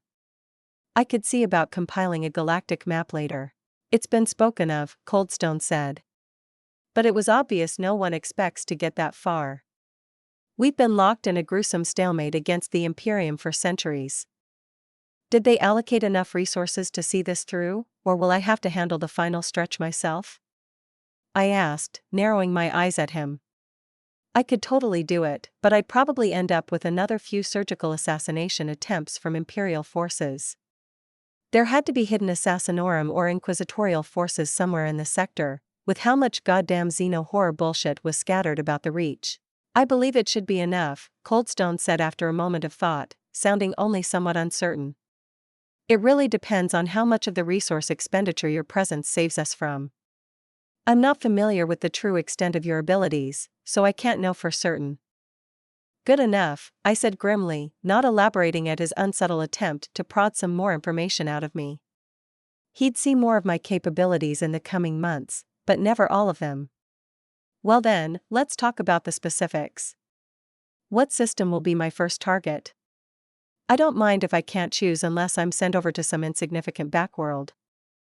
The first phase of the offensive will have the aim of relieving the Tau forces upon contested worlds, and quickly breaking whatever Imperial presence remains, Coldstone said, pointing at a gathering of worlds. The Greyhell front was a mere handful of systems, but the majority of them were dubbed either Death or Dead worlds. It's been decided that Ravicine should be the planet your forces would be heading to. It is a world covered in jungles and filled with volcanoes, causing ash-filled skies and simmering heat worldwide. Like most of the other worlds on the front, it has long been deemed too dangerous for colonization. Even just maintaining a military presence on the planet is a chore, which is only lightened by our Krud auxiliaries apparently delighting in being assigned to the jungle-infested hellscape. An interesting choice, I mused, then shrugged. I see no problem with it. It was curious why they'd decide to send me there specifically, though. The other worlds had some interesting quirks, like my own Valia. For example, Baraban was another jungle death world, one which had the tendency to torture anyone stupid enough to settle on it with horrid hallucinations. Shazkafor was another death world, similarly jungle-covered, but this time further made worse by an ongoing assault by what I immediately recognized as the forces of chaos after reading the Tau report on the world. Some of the others' contested worlds held similar curious quirks, but those were the two that caught my eye at a preliminary look.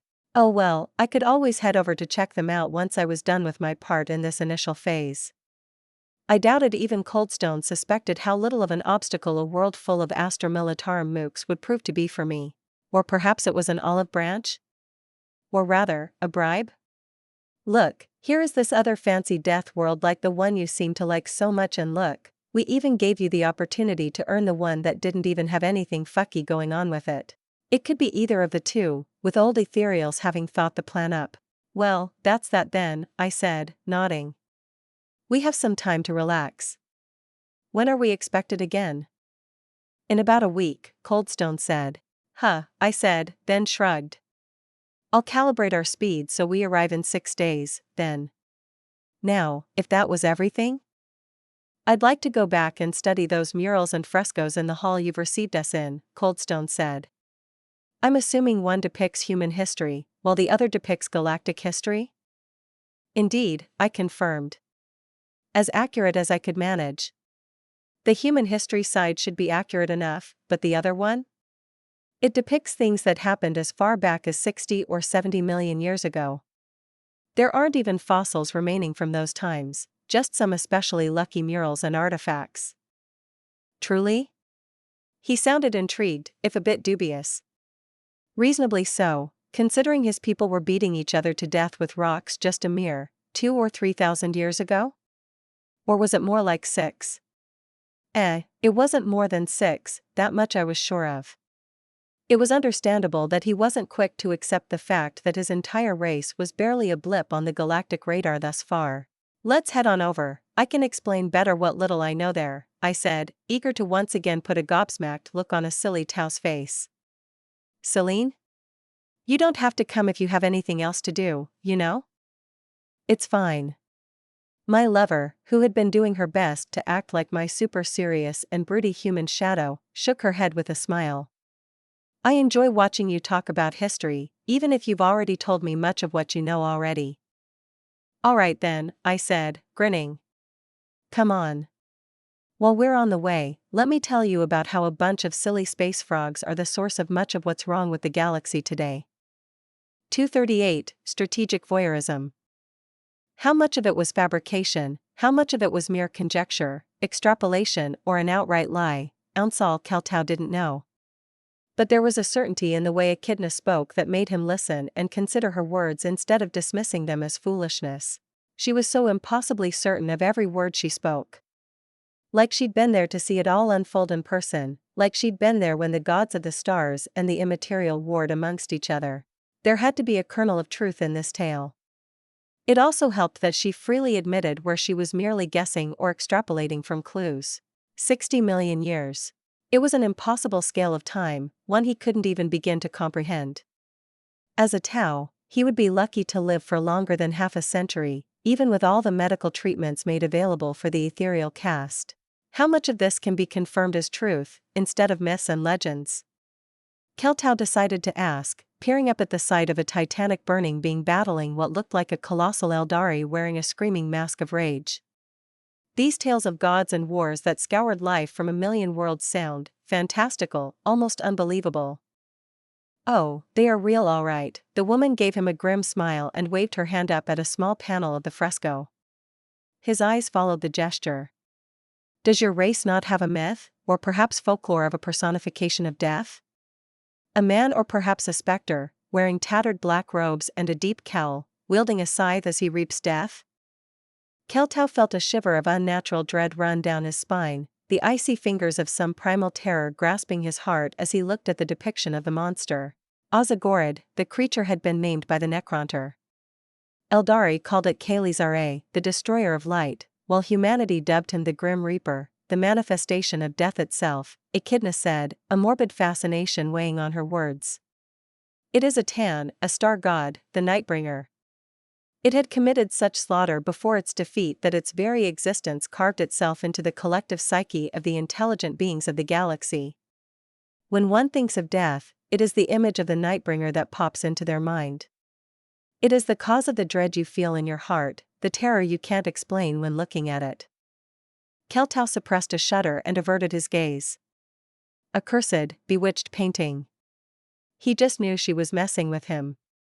There couldn't be such a thing, a creature so terrible that the weight of its sins still could be felt eons later, just by looking at its depictions, right? Luckily for most people calling the Milky Way their home, Echidna continued, her voice snapping back to being bubbly and cheerful so suddenly it was jarring. No free, whole Tan remain today, and better yet, the stupid toads they warred with have been genocide to extinction. These toads are Keltau started, then his mind finally processed what she'd said, and his gaze snapped to her. What do you mean no free and whole Tan remains? Is this not just ancient history? How could it be? Echidna said sweetly, too sweetly. There it was again, that sadistic glint in her eye, that amused smirk at his obvious panic.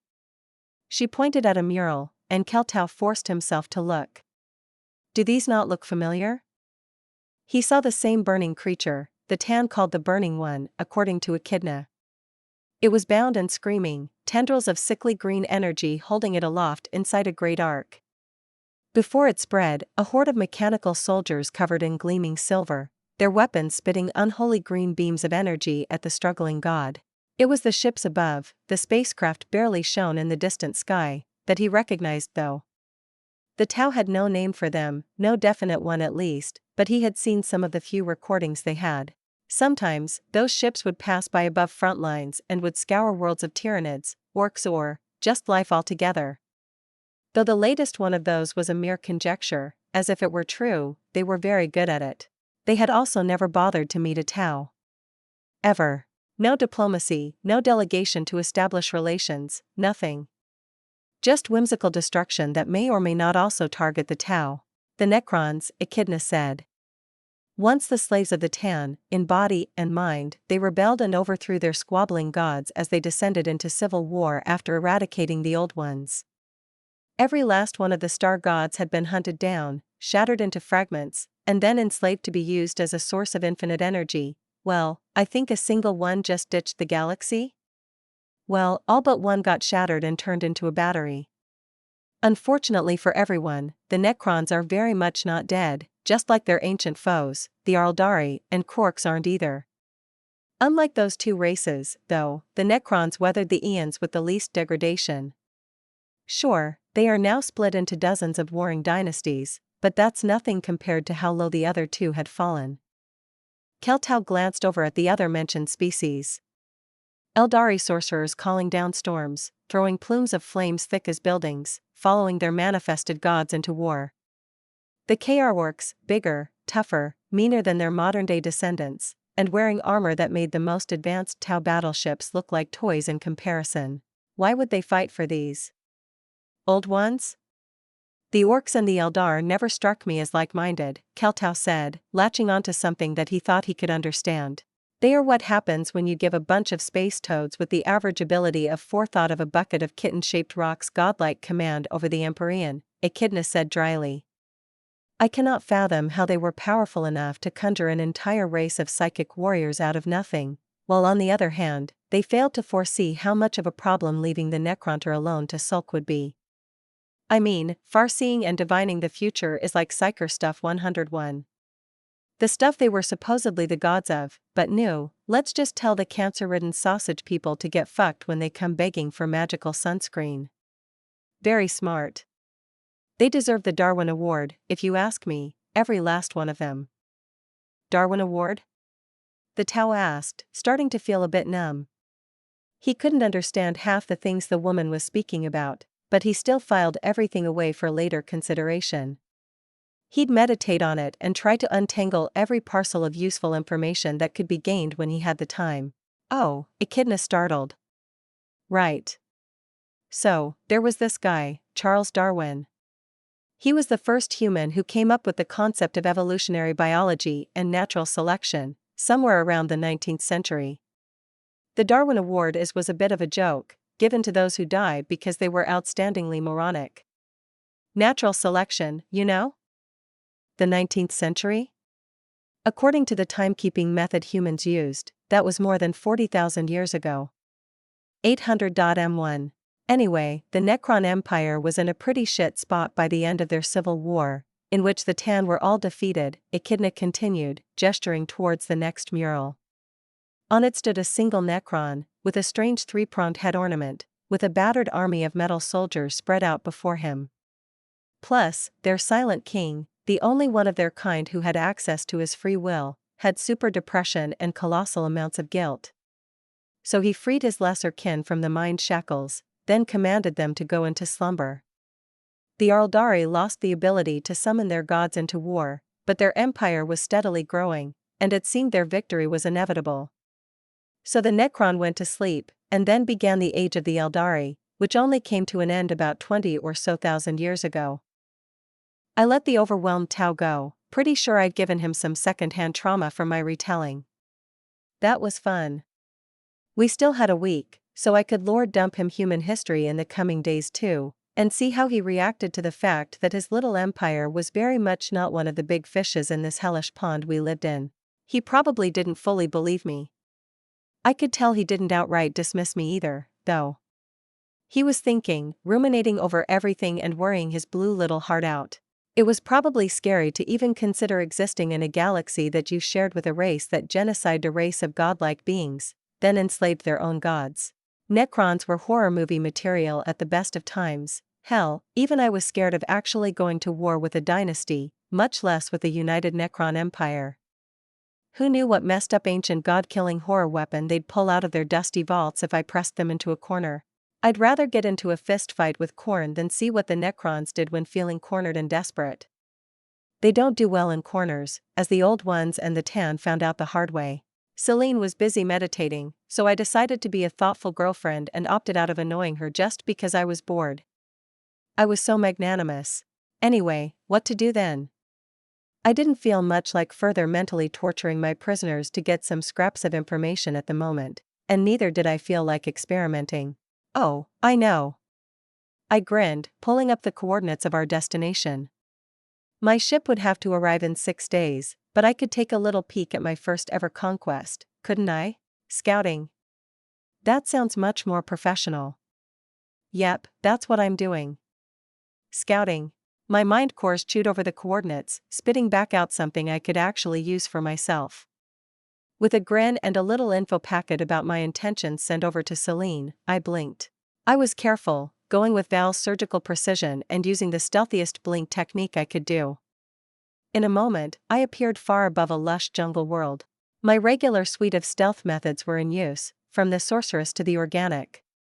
This planet was contested by the Tau Empire and the Imperium of mankind. There were probably more sensor satellites and such scattered about the system than there was sand in the desert. I didn't want to give away that my teleporting capabilities had interstellar reach. Just being able to teleport from one end of a star system to the other would be scary enough for my enemies. I'd barely had a few seconds to look at the planet, but I'd already taken a liking to it. Its upper atmosphere was densely populated by smaller or larger asteroids, perfect for sensors and listening posts of my own. Or perhaps orbital weapons batteries for when someone invaded the system. But the planet itself was what was just perfect. It was a death world all right, teeming with life. The law of the jungle had been ruling over Ravicine for eons, and it showed. Every animal and plant my aura brushed up against was perfected over the ages by natural selection, only the best of the best surviving. And the thing that gave it all the chance to thrive? The engine that facilitated this entire ecosystem and drove it onwards? The volcanoes and the clouds of volcanic ash that fell upon the world, serving as superb fertilizer for new life wherever it fell. Which was practically everywhere. The very same volcanoes which made sure that the entire planet was firmly in the jungle climate. I could already imagine forts spread out, harnessing the heat of the volcanoes and geothermal springs. Unlike on Valia Prime, I wouldn't need to plunge my heat sinks miles into the ground to reach the molten mantle. The molten mantle of Ravicine came to me. It wouldn't be a problem either way, but it would be more sturdy this way. More compact and defensible. Which is something I would have to take into consideration going forward, considering I couldn't personally protect every system under my dominion. Well, not at once, and it would be tiresome anyway to take care of every little problem. I'd have to set up enough defenses here so that the people who'd live here could defend themselves from most threats, while also leaving behind a way for them to contact me. Preferably, someone whose soul I had in my realm so communication would be instantaneous and immune to outside meddling, even from jumped-up warp parasites thinking themselves gods. Astropathic communication was horribly unreliable and much too unwieldy for my liking. I spread out my aura, just floating there as I took note of every ship in the system. I had been curious, and still was, about how a planet could ever be contested in a galaxy where spaceships and orbital ordnance existed. I had been the kind of nerd back on Earth who always wondered how war would evolve if you spiced it up a bit. With magic, spaceships, futuristic weaponry, or whatever else. I enjoyed such thought experiments, and before me was seemingly the answer to one of those questions. Currently, the Imperium was holding orbital superiority over the majority of Ravicine, with a pair of Tau warships holding out above a pair of major fortifications. That would usually mean the rest of the planet would be at the Astra Militarum's mercy, with them being supported from orbit by the Imperial Navy, and that would probably be the case on another planet. Ravicine was covered in thick jungles though, and an endless labyrinthine network of volcanic caverns. The humans all sat in their little forts, stood in their trenches, and trembled as the surrounding forests started speaking Krut. This world was the perfect hunting ground for those cannibalistic hunters. I watched a group of them ambush and slaughter an Imperial convoy 3 times their size, then meld back into the forest. It was only 20 minutes later that a smaller Imperial ship slid into position above the ambush location and sent down an artillery barrage, scouring the forest of life in a wave of fire. The humid air and the thick, misty forest resisted the flames, minimizing the damage. Animals died by the thousands, but the forest was largely untouched, and the Krut were long gone. In fact, they were feasting on whatever human corpses they'd grabbed during the ambush, hidden away in a cavern kilometers away from the smoldering wreck of the convoy. Watching it all reminded me of how unimpressed I'd been with the standard Imperial auspexes and even the warship-grade sensor arrays. They just couldn't locate the Tau on the planet, hidden away as the majority of them were under the cover of the thick forests, much less the Krut who thrived in the environment. Further, the Tau fleet in the system was just returning from a supply run from their supply ships at the edges of the system. Soon, there would be a battle for orbital superiority, and perhaps the Imperial Navy would be pushed out this time, giving the Tau the opportunity to support their troops on the ground. It was fascinating. I was learning the laws of warfare in this galaxy just by observing the two forces battling before me. I would have to know all the laws of warfare to systematically break them all, after all. If I knew what was common sense, I could more easily throw my enemies for a loop when I walked all over it without a care in the world. I settled in to watch. 239, promotion? Shalel Lvesh knew what he was doing was impossibly risky. The crazy Gula witch who had kidnapped him was more powerful than his mind could comprehend. Shalel Lvesh knew what he was doing was impossibly risky. The crazy Gula witch who had kidnapped him was more powerful than his mind could comprehend, and yet, here he was. The hallways were empty, they almost always were. He didn't know why this ship was as large as it was, when at best he'd seen a few thousand beings on board, and those still left the majority of the vessel empty. These hallways, though they looked more like tunnels with how each edge was instead a curve, were a mess. A labyrinthine complex of twisting and turning pathways that only someone with a map could hope to navigate properly. Alas, he had no map, but he wasn't going anywhere far. In her hubris, the Gula had placed him a mere few hundred meters away from the Aun on board. Lvesh had to get to the Aun, inform him, and report to him. The original mission had been a bust, and as ashamed as he was for his failure and getting captured, he'd still accomplished his task. He had scouted out the moon, he had learned secrets, dangerous secrets, terrifying secrets. The Aun had to know, even if he was risking his life by so much as thinking about going behind that woman's back. She was gone, though, if he had heard the whispered mutter from her consort right. For how long, he couldn't know. Now was the time for action, and he'd never been one to fear death when duty needed to be fulfilled. It felt like hours, jumping at every creak, every distant footstep. Who even was making all those footsteps? He should have been alone on this level with the Aun and the consort, but he made it. Before him rose the doors leading to the honored Aunsal's accommodations. Lvesh raised his hand, his spine straightening and his face warping into a dutiful visage with an appropriate level of grimness to it. He knocked, feeling his hackles rise and the tension in his body build with each second that went by without an answer. Was he caught? Was this a trap? Was the Aun even here, or was this just a trap laid out for him?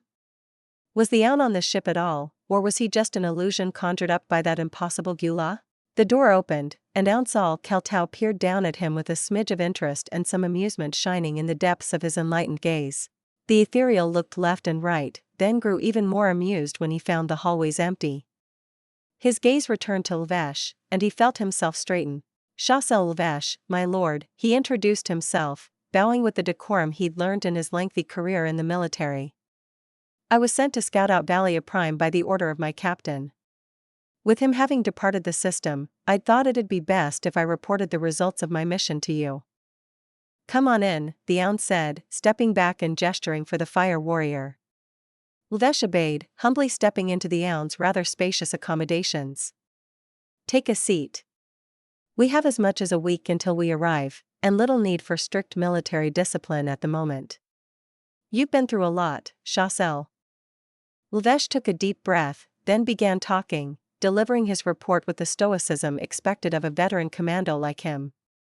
He talked of the orcs he found on the moon, their villages, their weaponry, their attempts at building spacecraft, which were immediately and ruthlessly crushed by the orcs more directly under the Gula's command, and then he spoke of the animals. He even dared voice his suspicion, a conjecture put together from evidence and gut feeling. I think she was directing the beasts, Lvesh said, feeling a bit foolish even as he said it, no matter how much sense it made in his head. He felt the need to clarify himself, to put forth his reasons so the Aun wouldn't think his mind had frayed to lunacy from stress. Their assault was relentless.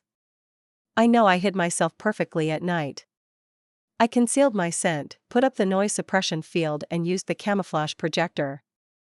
I dissected a beast later. They had no extrasensory organs that should have been able to sense me, and yet it did.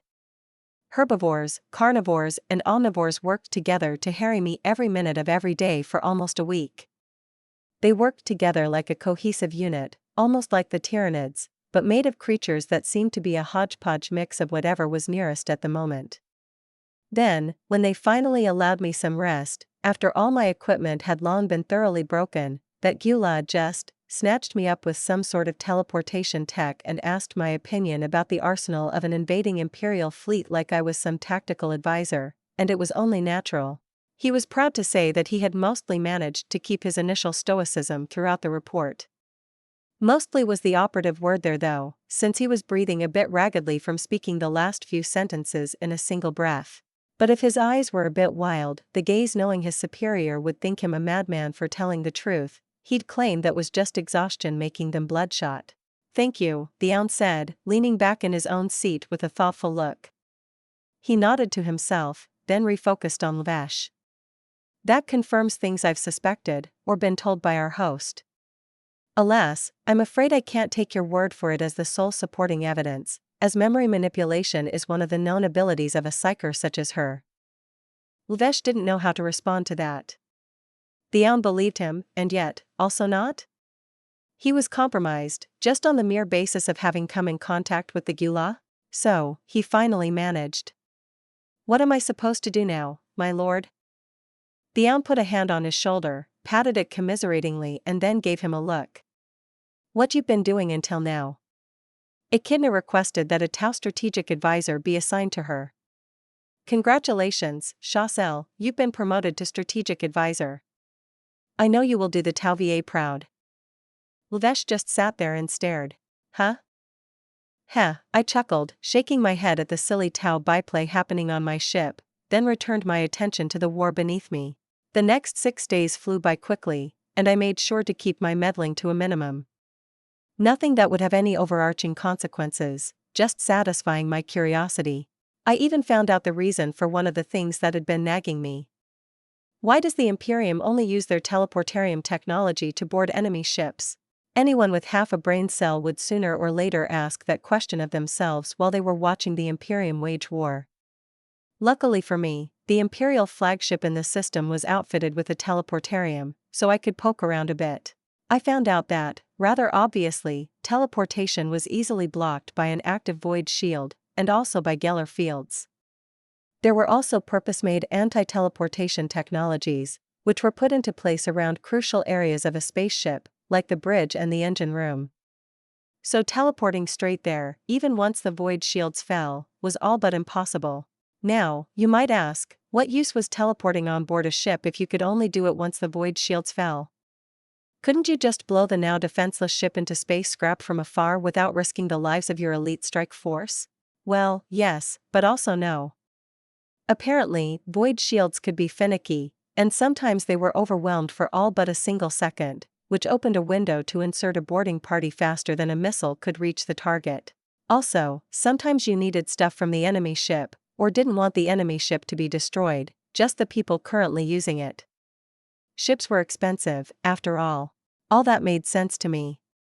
Which left the last question: why not teleport a super nuke onto the enemy ship when the void shields faltered, instead of a squishy human strike team? I had mentally nudged a human engine seer to bother the muggos in charge of taking care of the teleportarium with that question.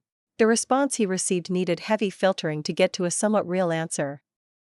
There was a lot of talk about displeasing machine spirits, defiling holy munition by teleporting it onto unsanctified ground, the wrath of the Omnisia, the destabilizing effect of the warp, and corrupting innocent machine spirits.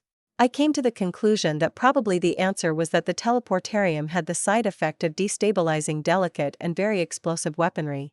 It didn't make any sense. The strike team had a belt full of croc grenades on them, and the Astartes who regularly used the tech-wielded bolters, which fired guided missiles. Why didn't those explode in transit if the teleportarium destabilized explosives so much? In the end, I put it down to religious idiocy, and maybe the Imperial machine spirits getting pissy. Maybe the spirit inside a missile wanted to fly, so it exploded prematurely out of spite if you wanted to take that away from it by teleporting it to its destination. Fuck me if I knew. It could be the opposite, and the machine spirits inhabiting the gear of people making use of the teleportarium were just tougher cookies and kept stuff working despite the warp's best efforts to the contrary. The Tau fleet arrived first, an hour before the last hour of the 6th day since my departure was up. It was just as well. They'd be useful to explain to the Tau forces in system what was going on. Still, the cunts were about as stealthy about their arrival as a drunk elephant. Already, I could see the Imperial troops digging in deeper and their naval assets gathering up in firm groups to hold out for as long as possible.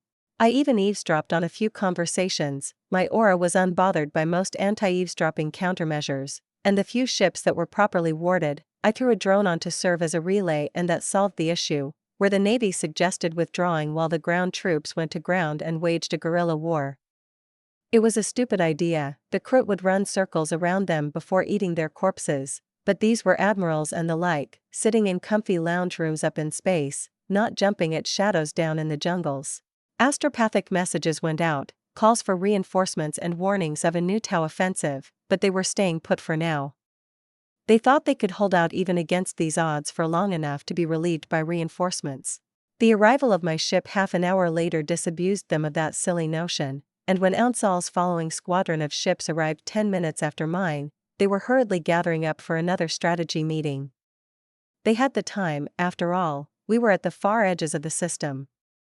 It'd take hours, if not days, until we reached the planet itself.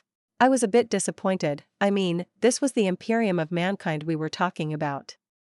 They had been fighting tooth and nail for every meter of ground gained on this inhospitable shithole for centuries, out of principle, more than anything. Sure, it could serve as a gateway into the Vel Concepts holdings, but I had thought they'd exhibit the same bullheaded stubbornness I'd read so much about. They are hesitating, I mused, acting like a fly on the wall in every meeting room. Their shields couldn't keep my aura out. They'll be shot for ordering the retreat. Cowardice is a sign of treachery in a Bongrave's court, even if all his men's trusted officers seem to be exhibiting signs of it. And so began the game of all the highest-ranked officers trying to play each other, scheming to somehow shift the blame off of themselves onto someone else. They needed a dupe to order the retreat. Of course, these talks didn't include the suicidally fanatical few who were in contrast, planning a last charge against the Tau. I even spied a captain who was preparing a cyclonic torpedo in the spirit of if we can't have this planet, then nobody can. So petty. I could almost respect it. That is, if this planet wasn't to be mine. I poked a tiny hole into the warp near the torpedo, which, as I'd so recently learned, quickly destabilized the warhead. The ship went up in a ball of fire, cracking and melting in the middle as its two ends drifted apart from the force of the explosion that was meant to crack the mantle of the planet. The rest, I left alone. Though I made sure to throw an infiltrator drone onto every ship that was planning to retreat.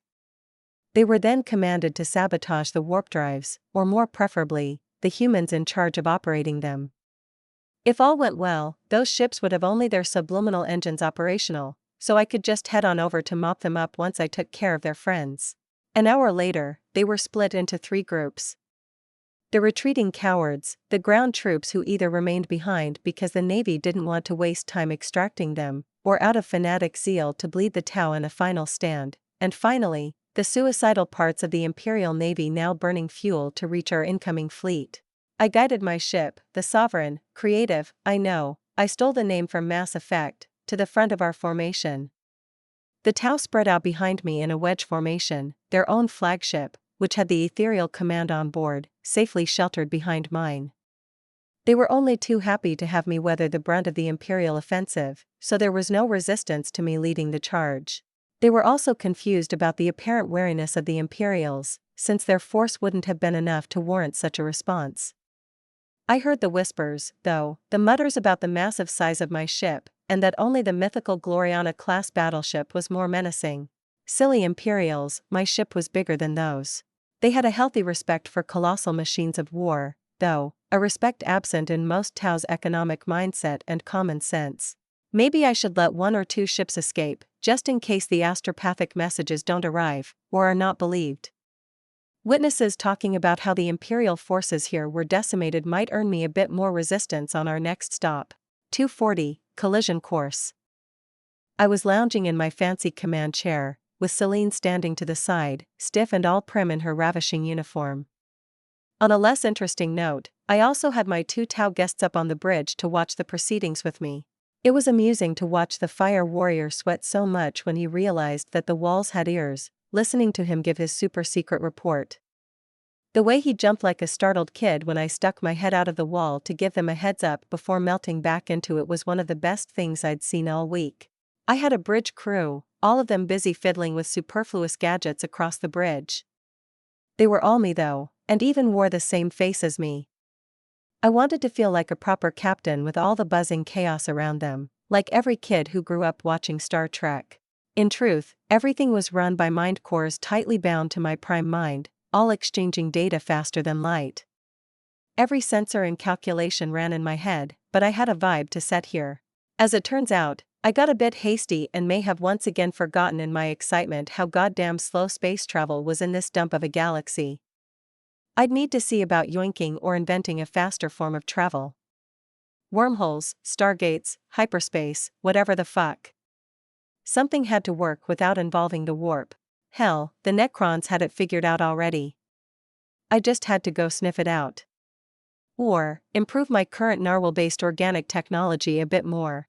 Speaking of, that's an easy way to avoid looking like a moron.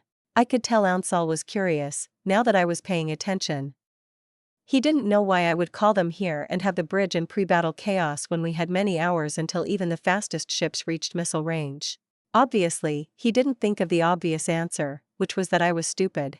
Celine did though, she knew me too well, and that small smirk on her lips said a lot. I felt my cheeks heat up a bit at the thick amusement radiating from her, growing stronger with my rising embarrassment. Anyway, they are so eager to meet us, I said, smiling confidently as I sat up straight in my chair. It too was superfluous. I needed no command throne to meld my mind with my ship like the silly humans. Let's not keep them waiting for too long. Engage the gravity engines, make a tunnel for the whole fleet.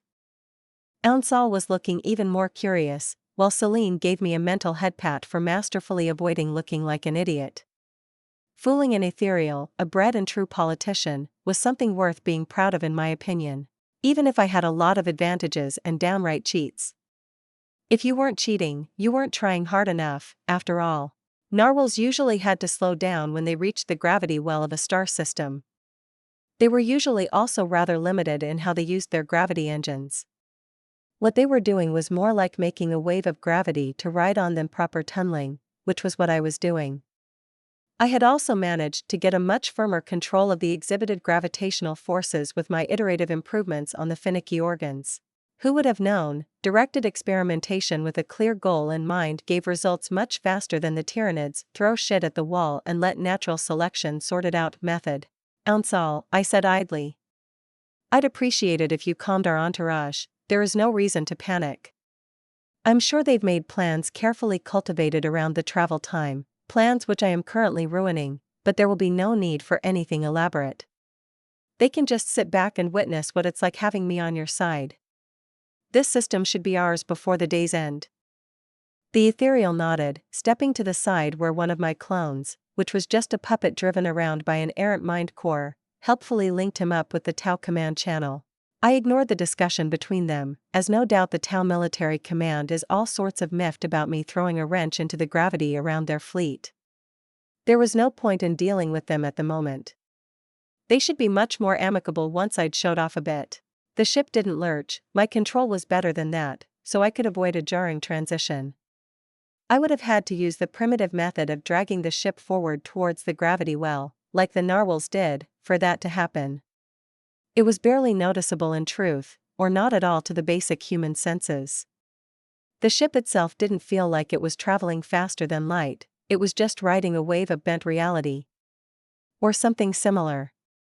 The more advanced my organic tech was becoming, the less and less it could be easily explained with a basic metaphor. We were on a collision course with the suicidal detachment of the Imperial Navy, and I watched the estimated time of their coming within missile range shrink at a rapid pace, growing quicker and quicker with every moment. I couldn't push the gravity engine to the limit inside a star system. The gravity well was still causing me trouble, even if I was capable of working around it. At least I didn't have to worry about debris or the errant asteroid, since I'd designed the gravity engine to create a wedge-like distortion in front of us, which threw matter and incoming energy that impacted it to the sides. I didn't have void shields, which could shrug off a dust-sized asteroid slamming into my ship at a substantial percentage of light speed, or my ship slamming into it, in this instance. Though the former was also a worry in interstellar space, hence the wedge thingy. Our opposition was pitiful. A single Overlord-class battlecruiser led the charge, 3 cruisers and a light cruiser fanning out around it made up the bulk of their force, and another 6 frigates surrounded them, likely for emotional support, since they didn't have anything that could even inconvenience me. I suppose they could assist with point defense, and add their own squadron of attack fighters into the mix, but that's it. The sole battleship in the system, the flagship of the Imperium's forces, was busy burning fuel away from us, likely having plotted out the quickest route out of the gravity well to warp jump back to a more reinforced position. It was taking with it to other battlecruisers, and a quarter of the rest of the fleet. My ship edged forward, detaching a bit from the formation as two massive hatches opened up on its sides. Out of it came the revised models of my own cruisers, outfitted with their point defense lasers and such. Their organic computers linked up, then joined with the one in my flagship in a network. The sensors had no problems even in the initial version, but the targeting arrays were a bit iffy, carried to success only by the fact that lasers didn't really give a shit about trajectory and travel time like more mundane ammunition did. My ship spread out, not in a horizontal wedge like the Tau behind me, but in a three-dimensional net that was primed to collapse around the Imperial fleet from all sides. It was clinched tight together for now, still having to fit inside the gravitational pull of my flagship and its gravity engine, but they should outrun the Imperial ships with little effort if I let them burn some extra bioenergy to make it so. Begin disengaging, we don't need any more acceleration, I said. Maintain pace, and prepare to transition back to regular propulsion only. It was mostly for flair, and my guests' benefit, but I liked it. What was life without some flair? Boring, that's what. Ansal looked somewhat annoyed, but I could see and feel signs of amusement and schadenfreude radiating off of him. The same reaction he had to his meeting with my pet Tau strategist. Apparently, he couldn't get enough of it when my antics made anyone other than him freak out. A mere half an hour was all it took for us to reach our targets. The gravity engine shut off, leaving us back in regular, unmolested space with the Imperial fleet coming within range in just another minute. I could have gotten us here faster, but having to include the Tau, I had to disperse the force of the gravity engine across our fleet, which substantially reduced its potency. It was fast enough to freak out our unfortunate Imperial opposition, though. The news would spread that the Tau had developed an FTL technology that worked inside gravity wells. I rolled my eyes a bit, but dismissed the annoyance. Maybe they could have managed in a century or more, but they hadn't yet. I had thought. Whatever. They'll learn in time who they should fear and respect. My ship spread out, fanning out wide and aiming to come at the Imperium's forces from all possible angles except from behind. I could almost taste the confusion. My tactic was unconventional, and rather silly from their point of view. It should have made shooting my ships out of the sky one by one all too easy with them not covering each other, to overlap their protective fields. If one ship's void shield was under threat of popping, the ship could just take shelter behind another one if they were all arrayed in a tight formation. Plus, broadside salvos could be even more devastating on the enemy when you had more broadsides stacked on top of each other. It was fucking stupid. Broadsides. In space. But it sorta worked for the Imperium, and I refused to work myself up over it like some Tau might have. I just had to take advantage of it. Which I was doing. It was nice of them to gather up into a group so I could lay into them from all sides with a combined barrage. The void shields would pop sooner or later. I had no doubt that I could overwhelm them all in some time, and I also had new ammunition I wanted to try, missiles I'd designed to overwhelm the void shields. There was no talk, no request for a calm link or negotiation. Not even some classical pre-battle shit talk. They unleashed their fighters and sent out the missiles the moment my ships approached the fringe of their missile range. Bunch of savages. Didn't they know there was a proper way to do these things? Celine gave me a sympathetic mental head pat, which softened the glare in my eyes and the pout I totally never had on my lips. Whatever. They could get blown up then. I got started on that immediately, keeping my ships just outside their range, and taking advantage of the fact that my missiles and lasers had the range advantage. Not a single Imperial missile made it even halfway to any of my ships, as they worked in tandem to hit every missile with 2 or 3 point defense lasers at once. They had enough of them to go around so that they could combine their efforts to make doubly sure no missile slipped by, only clipped by a laser. I couldn't do anything by half measures when my foes might have fate holding their hands and guiding their missiles. My own missiles struck true, most of them did anyway, but they weren't having any visible effect yet. They exploded above the void shields, scattering scrap and shrapnel far and wide, forcing the shields to teleport every bit into the warp separately. Even some of the missiles that got shot down later in their flight still managed to get their payloads thrown over the shields, which was a win in my book. The Imperial officers weren't panicking yet, but the Mechanicus adepts reading the sensors? Their cogitators worked quickly, calculated how long the void shields would hold under the current assault, and then their fleshy bits started sweating as their emotional suppressors activated to keep them stoic. It took another 5 minutes, the Imperial fleet trying to close in as I kept distance with my ships. I had to push the tow away with gravity pulses to manage that, since I doubted they wanted to get rammed or hit by a broadside, and they would have gotten between me and my enemies if they stayed in place, until the Muggos on the bridge spoke up, likely after running a simulation or two in his mind. I considered just teleporting something very explosive right into the shield generators, or sending in drones to shut them down, or even just making use of the thousands of orcs I had squirreled away in the lower decks of my ship. In the end, I decided that I could do this one battle the old school way and just bombard them into oblivion. It was working, after all. Their shields, which should have held out for hours on end, were losing power so rapidly that I'd be through in 10 more minutes. There was no need to change something that was working. Still, it made me consider whether I could come up with a type of missile that could slip through void shields. It'd be absolutely busted, since then I could spread those around later, and I would no longer have a monopoly on making void shields look utterly worthless. I could outfit roaming bioship squadrons with them, and they could demolish any Imperial force coming at them with ease. Point defense would still work on them, but I could make it so the shield-piercing missiles were hidden in a cloud of regular ones.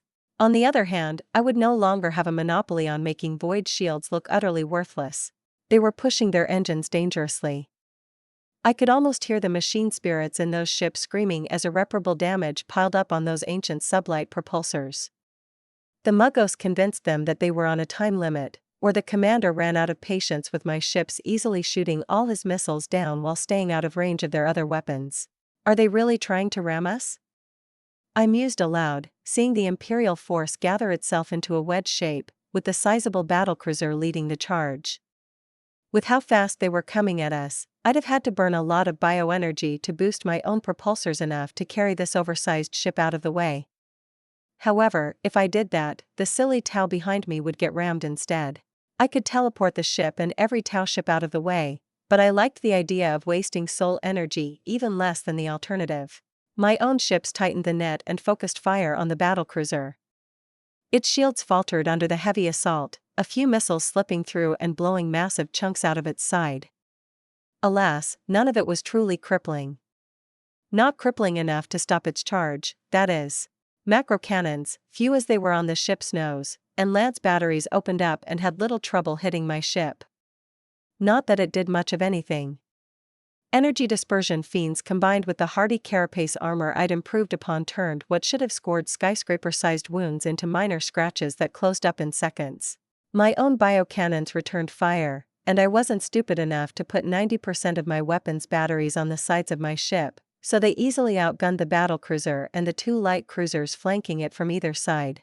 The void shield fell when the Imperial battlecruiser was a mere 2,000 kilometers, which was within spitting distance in space, considering the ship was coming at me at a speed of 800 kilometers per second away. With nothing standing in the way, and with me having predicted the moment it would happen down to the nanosecond, a swarm of 1,000 missiles slammed into the ship in that very moment, and it went up in a ball of fire. The explosion was silent in the void of space, but I could hear it. My aura had seeped into every corner of the ship, and I heard its hulls creak and the thundering explosion rush through its metallic skeleton.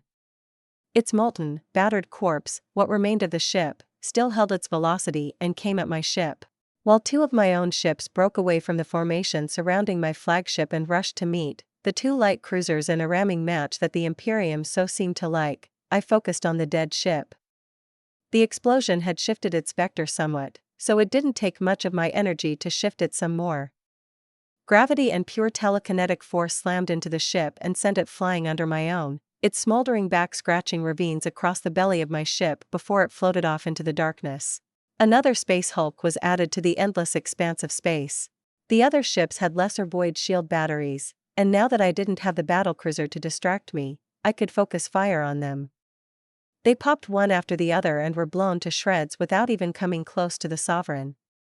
Some of them were so close together that when one ship went up in a cataclysmic ball of flames and thousands of tons of metallic shrapnel, it all slammed into another ship's already weakened void shields and dealt the killing blow to it. A mere 40 minutes after the first salvo was fired and the enemy fleet was demolished. All that was left was to clean up the stubborn holdouts and hunt down the fleeing fleet that was soon to be dead in the water. And I didn't even need to bring out Jeff yet. I think I'll let him have a go at that battleship. He's been aching to avenge himself on the Imperium and give a better showing this time.